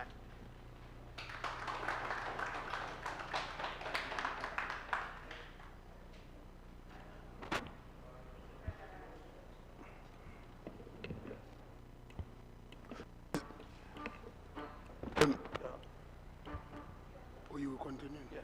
That's just a few words, Mr. Speaker, to add in my support for this motion before the House. As you know, I'm from Casibres, from the east, so I benefit directly from it. I also have some Kalinago blood in me. But more importantly, Mr. Speaker, I represent Carrier community, Kalinago community in Capuchin. And they have maintained, although they have been in Capuchin for several decades, but they have maintained their strong links with the Carib roots. And so on behalf of these people in particular, I want to thank the government and the leadership of the Kalinago territory for their faith in that project. Because, Mr. Speaker, we had to occupy almost 400 over 400 parcels of land in the Kalinago territory alone. Overall, we had to do about 755 for the entire project, but just for the Kalinago territory, we had to do about 438 or so parcels of land. In so doing, Mr. Speaker, a number of the Kalinagos, they had to give up their crops, which they were compensated for separately. But 102 parcels were made up of crops, and crops and land, another 400. That cost the government about $1.7 million that was paid into the Kalinago Council. The point, Mr. Speaker, is we need to recognize that Dominica, with limited land base, to get any significant or serious development going, the issue of land has to be addressed. And this Kalinago project, or this East Coast project, is not just for the Kalinago and the residents of the East, but it also will impact the nation. And so sometimes we have to give up our own personal interest and benefit for the greater whole. And that is why I have to commend the Kalinago people and their leadership for allowing this project, because they could have caused problems for the project. They could have blocked the roads, they could have raised objections, which would prolong the process, even if eventually the government would have had its way, but it would cause serious and even more delays. Because as you know, Mr. Speaker, institutions like the EU and the World Bank, when they fund a project, they do not want any controversy whatsoever, legal, social, or otherwise, or else they will withhold. They do not want to be entangled in any debate, whether it's religious, political, social, economic. It's not part of their psyche. And so, had it not been for the cooperation of the Kalinago people, we would not be here today talking about that portion of road. And so, I think the Kalinago people have set an example that when we have national projects, when you have projects that will benefit the entire country, when you have projects that will impact on the economy, we need to treat with it in a very sober, mature, and responsible manner, and not allow our own petty emotions or petty reasons come into the way of this major developments. I won't go into detail in that. I guess we'll have enough time in the future to deal with those matters, Mr. Speaker. But, Mr. Speaker, but the issue is not just about the surfacing of a road, putting a couple loads of tariffs. By the very name itself, disaster vulnerable road, we recognize that the east of the country is challenged by natural disasters. Whether it's the Old Ellis area, whether it's broken culverts, whether it's small culverts, whether it's box culverts. But this is not just the repairing of the road or the resurfacing of the road. It's about a comprehensive approach to ensuring that that road is made as resilient as possible. And I can recall, and maybe that is why Senator Masley, who is not in the, I don't know how a fellow just come to the parliament, his foot not even wet yet, but want to be moving back and forth in parliament. I sit down there and learn something. You're a young fella. Ian is 20 years old in the business. And Ian sits in parliament and taking all the discussion. You, a little fella, just come there 2 weeks ago. You didn't even win a seat. You lost your deposit, I think. Sit in the house, my brother, and learn. You might be a leader of the future. But to keep following, stop. To keep following the leader of the opposition in his ignorance and stupidity, it doesn't help you. And I want to appeal to this youngster that he must follow the examples of us on this side. If he wants any future in politics, he must follow the example that we set on this side of the house so he can learn. Mr. Speaker, I remember, when the issue of the West Coast Road came up, and I can speak to the West Coast Road to make a comparison, that the government was criticized. In fact, that road was not important. That road was unnecessary. In fact, there was a suggestion that we should do the road from Roseau to Scotland instead of the West Coast Road. But see what happened to the West Coast Road during Erica and Maria. And the government now had to move to taking those disaster measures. So we did all the culverts, we did the dredge, we did all the waterways, we did all the bridges. that today we can say that barring any disaster, the West Coast Road will stand up because of the actions that we've taken. And that is what we want to replicate on the East Coast of the country. And we've already outlined all the benefits. The Minister of Education and the Dvrp in his contribution outlined all the benefits. But my point is, unless we see those things as being important, unless we understand, then we're going to have a problem.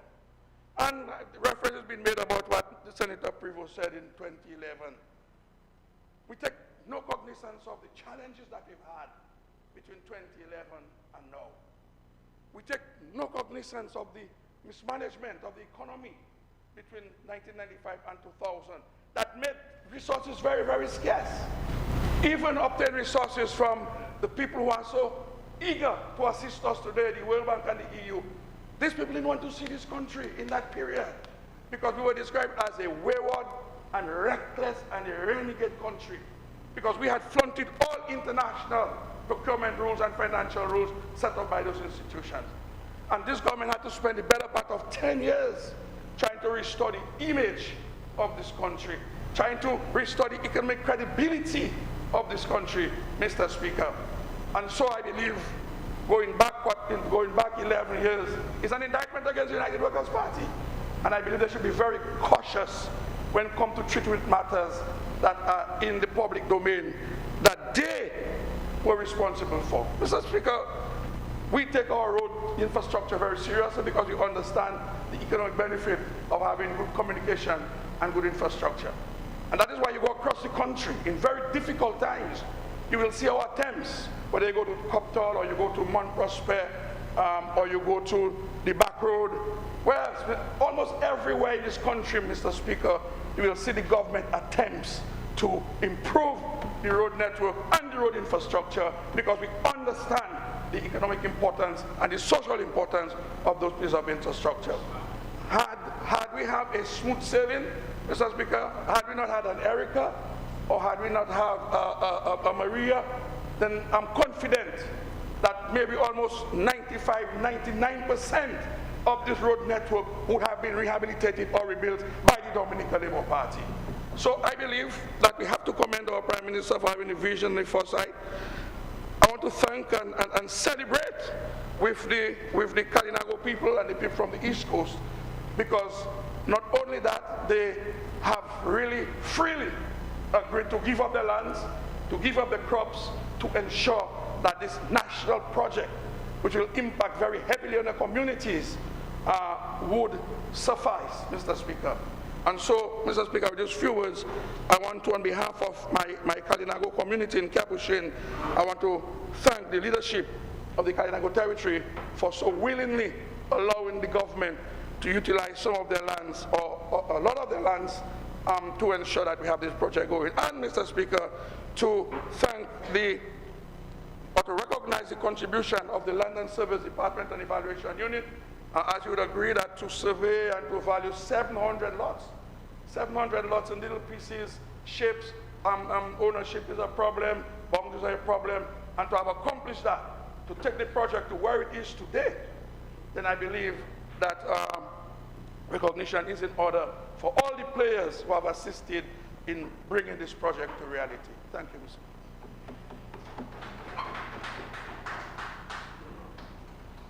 Speaker, thank you. I rise to wind the debate on the motion that's before us for funding of a disaster vulnerability reduction project, requesting parliamentary approval for this sum as required, Mr. Speaker, for additional funding, so $35,532,000 that will go towards the East Coast from the Emerald Pool area through the Castlebruce constituency, village of Castlebruce, through the Conlago territory at Kingston and Trestle, and of course all the way to Paper.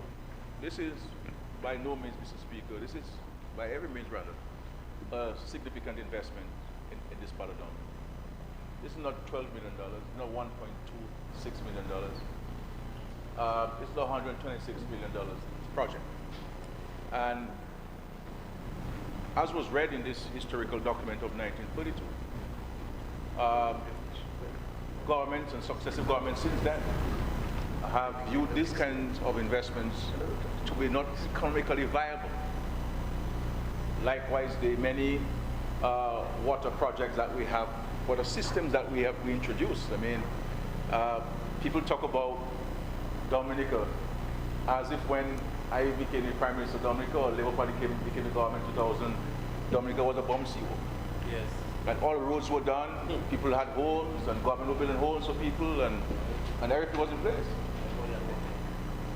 There are many parts of this country, Mr. Speaker, suburban areas with no water. Yes. In Goodwill, Mr. Speaker, just in Goodwill and Federation Drive, there were asbestos pipes. Yes, sir. In St. Joseph, asbestos pipes.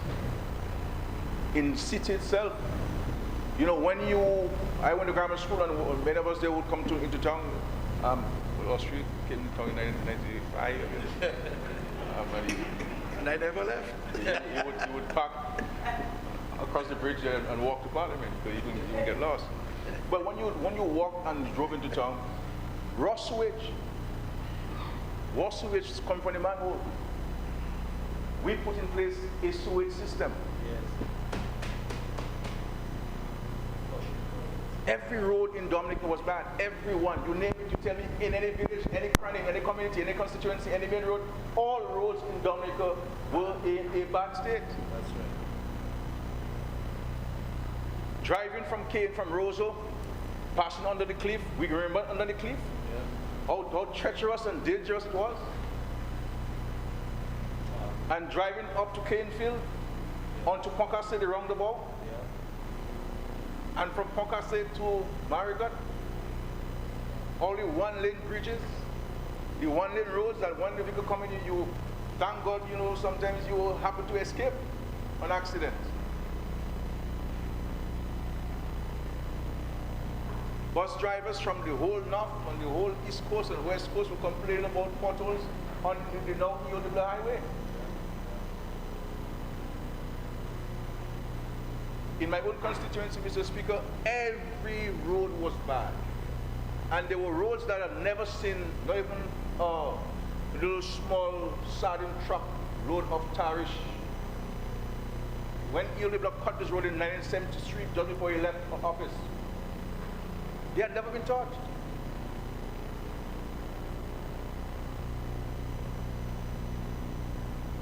Farm roads were in terrible condition.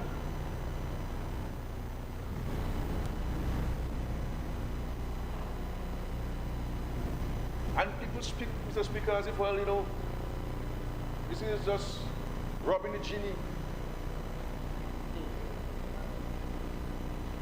But I blame us because we do not, as a government, as a party, and even the country as a whole, speak about those things sufficiently. People take it for granted. Just there in Girondale, Eccleston, Castle Comfort, an urban area, middle-class community, no water system. It costs us over $7 million to bring water in Eccleston and Girondale and parts of Castle Comfort.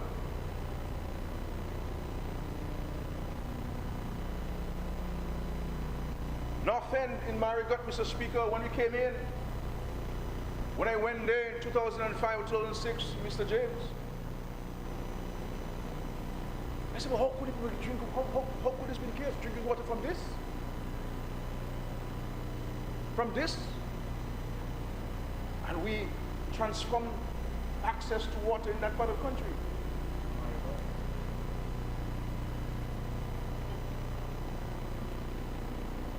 In the Carnival territory, the EU gave money to the government in 1990s, and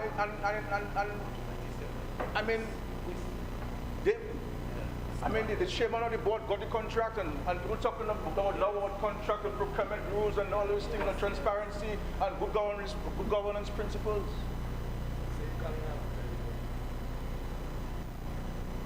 We had to spend an additional about $4 or $5 million to fix up the water system. And if you look at the history of Dominica, all major interventions that will help transform the economic and social landscape of our country, you see the footprint of the Dominica Labour Party. That's right. And we gave a commitment to the folks in the East that we would move with improving this road in a dramatic way. And I'm happy by the grace of God that we have all of the monies, because one of the things, Mr. Speaker, I want to say to the public is that the project has been broken down into phases. And when we went to tender, all of the tender submissions came back, the bids came back much higher than the funds we had available. And we could have taken a decision in the government to say, okay, well, let us scale down the project, because to take another $45 million to add to this, is a significant sum. $35 million is a lot of money, especially in these times. But we felt that it was too important for the people in the Castle area and the whole of the Salivia constituency for us to compromise the quality of the work needed to be done to improve the infrastructure. And there's a saying, Mr. Speaker, that the road to development are roads. And sometimes people say you can't get concrete. But if a man can't get, as the Member of Parliament for Castle said, if the farmers can't get to the markets to sell their produce, how important are the products to them? If people can't get from home to school, what sense it makes? If the ambulance cannot come down to a village called, a hamlet called Carib, and a hamlet called Lahore, as was the case when I became Member of Parliament, you had to carry people in hammocks, big ship hammocks, in 2000.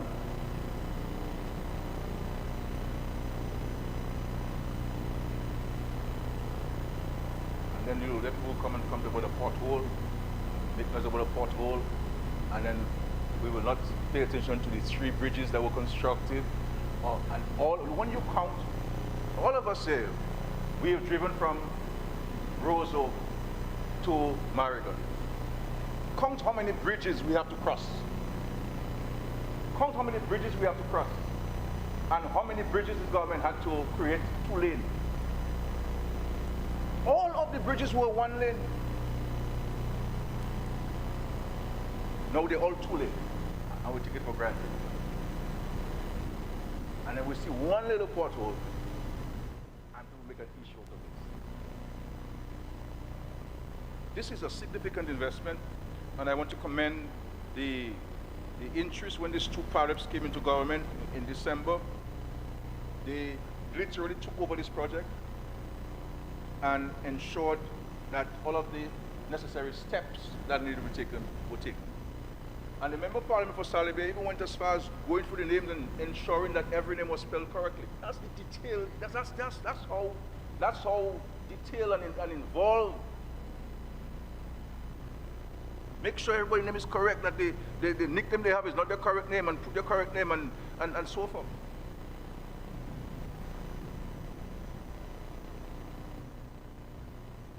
So we have to pay crop compensation and land acquisition. There's a significant sum, I believe, in all total might be over $5 million that we have to pay in this. So it is not only 126 million, it's 126 million plus 5 in counter.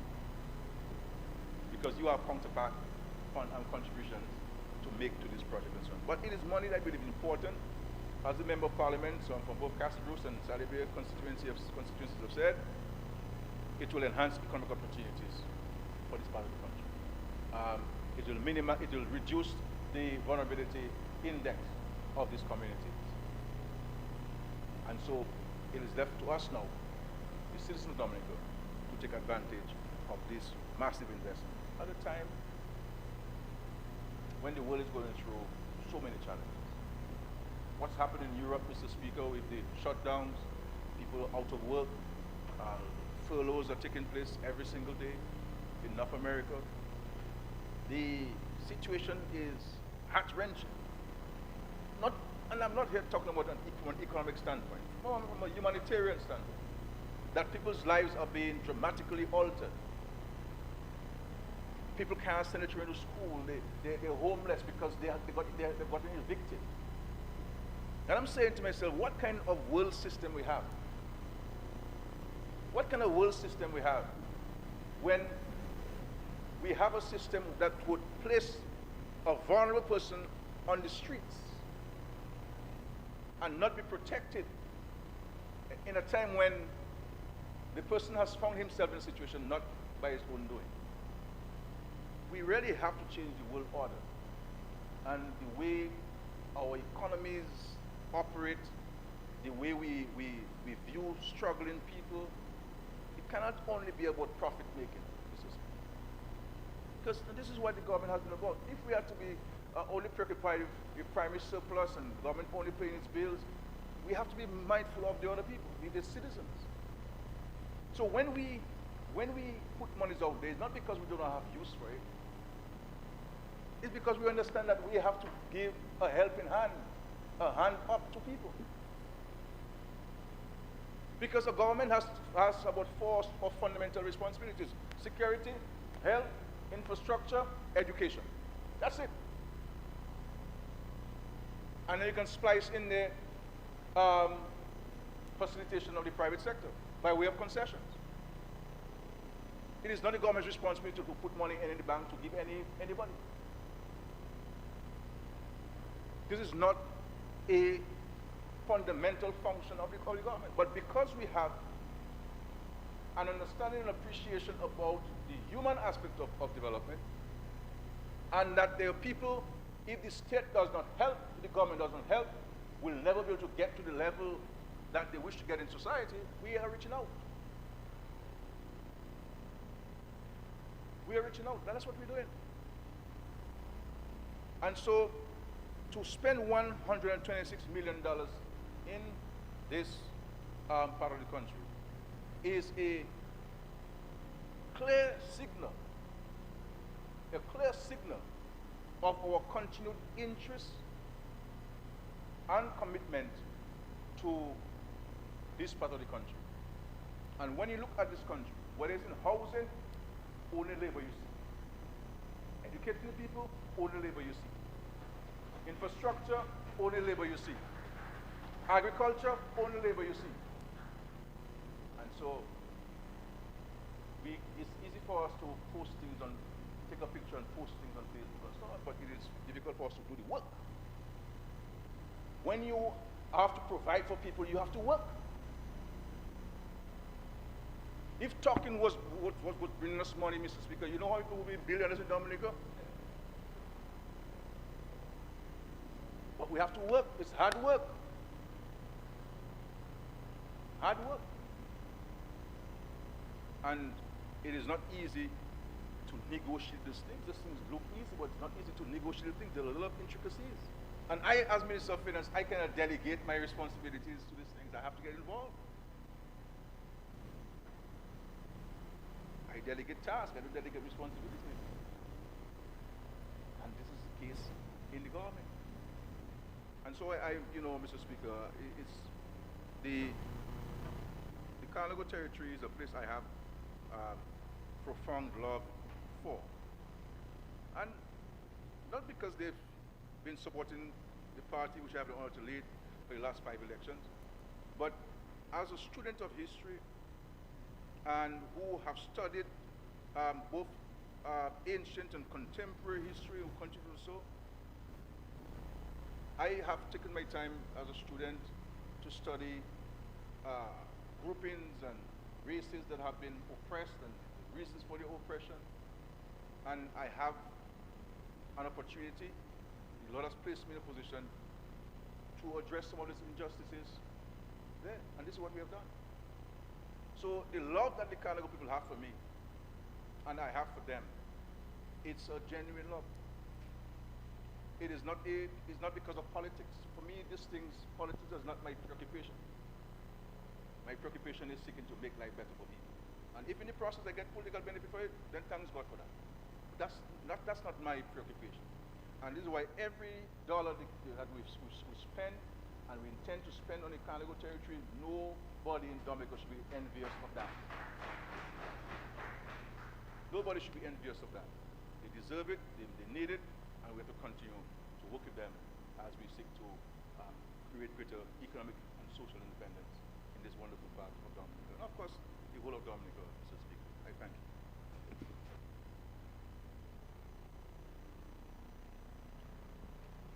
This concludes the debate on the motion. I will now put the question.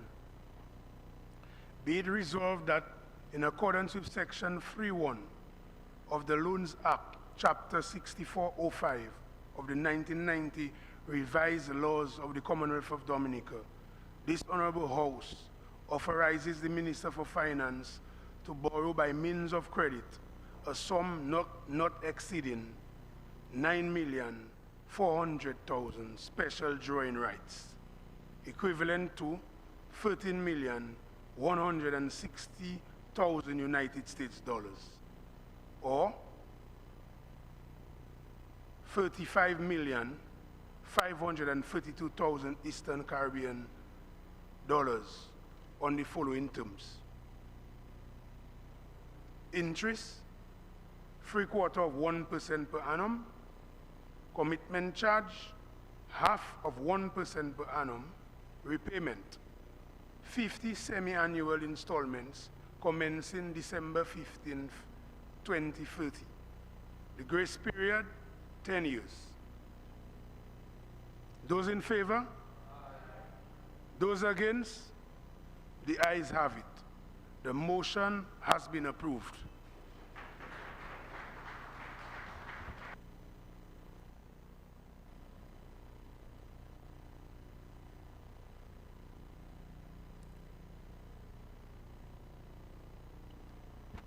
Yes, I recognize the Honorable Minister Laville.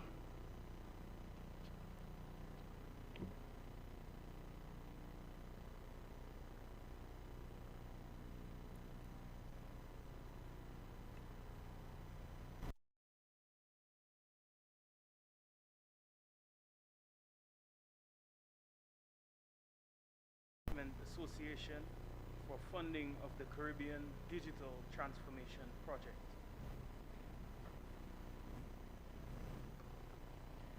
Whereas by virtue of Section 3.1 of the Loans Act, Chapter 6405 of the 1990 revised laws of the Commonwealth of Dominica, the House of Assembly may by resolution duly passed authorize the minister responsible for finance to borrow money from approved sources or guaranteed loans to statutory boards or public corporations for the purpose of financing general development purposes in any foreign currency or currencies. And whereas a sum not exceeding 20,500,000 special drawing rights equivalent to 28,700,000 United States dollars or 77,490,000 Eastern Caribbean dollars is required for funding of a project for the purpose of enhancing the use of and increasing access to digital services and technologies by all sectors of the Dominica society.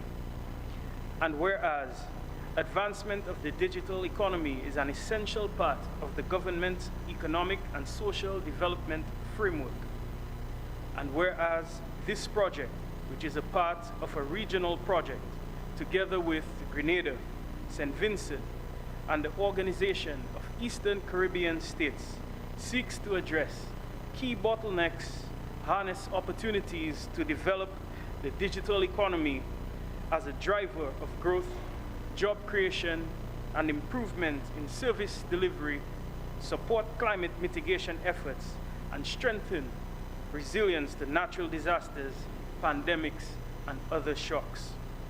And whereas the government of the Commonwealth of Dominica and the International Development Association have agreed to enter into an agreement whereby the government of the Commonwealth of Dominica contracts a credit facility in the sum of $20,500,000 special drawing rights, equivalent to $28,700,000 United States dollars, or $77,490,000 Eastern Caribbean dollars. Be it resolved that in accordance with Section 3.1 of the Loans Act, Chapter 6405 of the 1990 revised laws of the Commonwealth of Dominica, this Honorable House authorizes the Minister for Finance to borrow by means of credit a sum not exceeding $20,500,000 special drawing rights, equivalent to $28,700,000 United States dollars, or $77,490,000 Eastern Caribbean dollars, on the following terms: interest rate 0.75% per annum, commitment charge 0.5% per annum, repayment 50 semi-annual installments commencing December 15th, 2013, with a grace period of 10 years. I beg to second the motion, Mr. Speaker.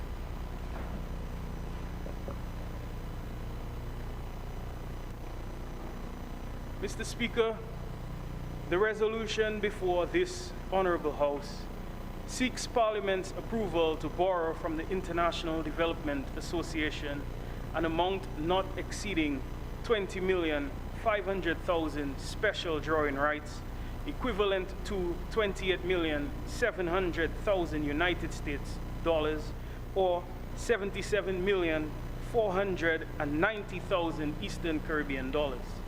Section 3.1 of the Loans Act, Chapter 6405 of the 1990 revised laws of the Commonwealth of Dominica authorizes the Minister with responsibility for finance to borrow money or guarantee loans from approved sources or guarantee loans to statutory corporations on behalf of the government for the purpose of financing general development or for other purposes by resolution passed in Parliament. Mr. Speaker, the government of the Commonwealth of Dominica has articulated its vision of becoming the world's first climate-resilient country and has identified the digital economy as one of several key building blocks in becoming a dynamic Dominica. Investing in the digital economy will modernize the economy, increase productivity, enhance efficiency, and improve the ease of doing business index through the use of modern technologies across all spheres of the public and private sectors. Mr. Speaker, by creating a more deeply integrated and dynamic digital economy, digitally empowered citizens, businesses, and institutions, Dominica will chart a new path. This new thrust will provide the opportunity to build a future in which seamless and efficient public services are available at the touch of a screen, where individuals are equipped with the technology and soft skills to find meaningful employment in a knowledge and services-driven global economy, and where businesses and entrepreneurs are pushing the frontiers of innovation, creating new jobs, and accelerating economic growth by accessing various non-traditional markets. Mr. Speaker, the government has identified that the lack of digitization of the economy has increased its vulnerability to exogenous shocks, such as this one emanating from the COVID-19 pandemic. These shocks limit continuity of operations of the public and private sectors, and in the case of the pandemic, limits the ability for individuals to abide to social distancing rules and conduct daily transactions in a contactless manner. Mr. Speaker, in our quest to build a digitally advanced society.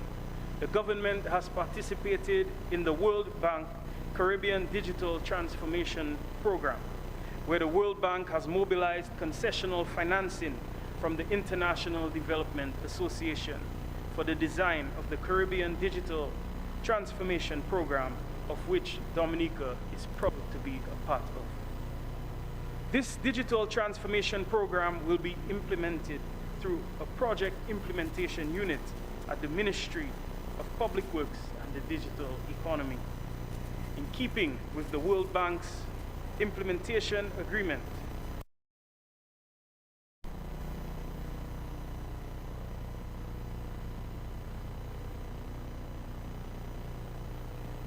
and regional implementation mechanisms, and to advise the Minister on issues impacting project implementation.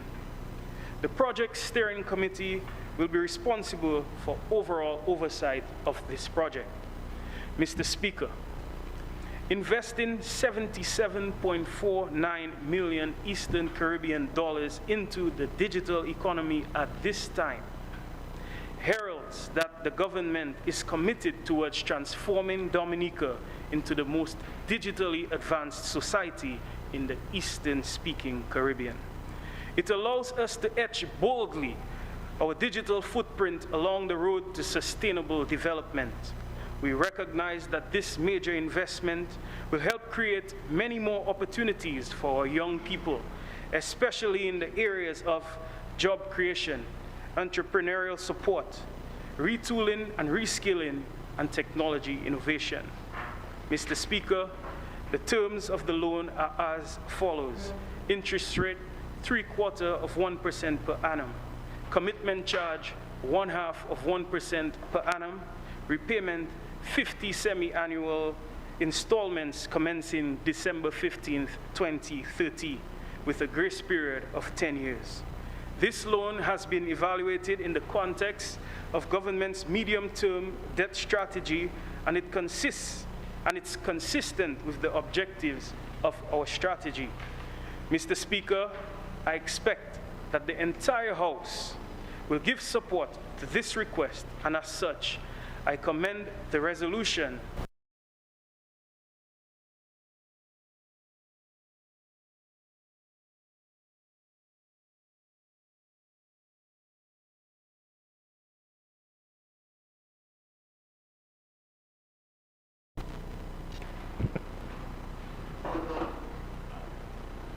Mr. Speaker, I move that the House be suspended until 3 p.m. this afternoon.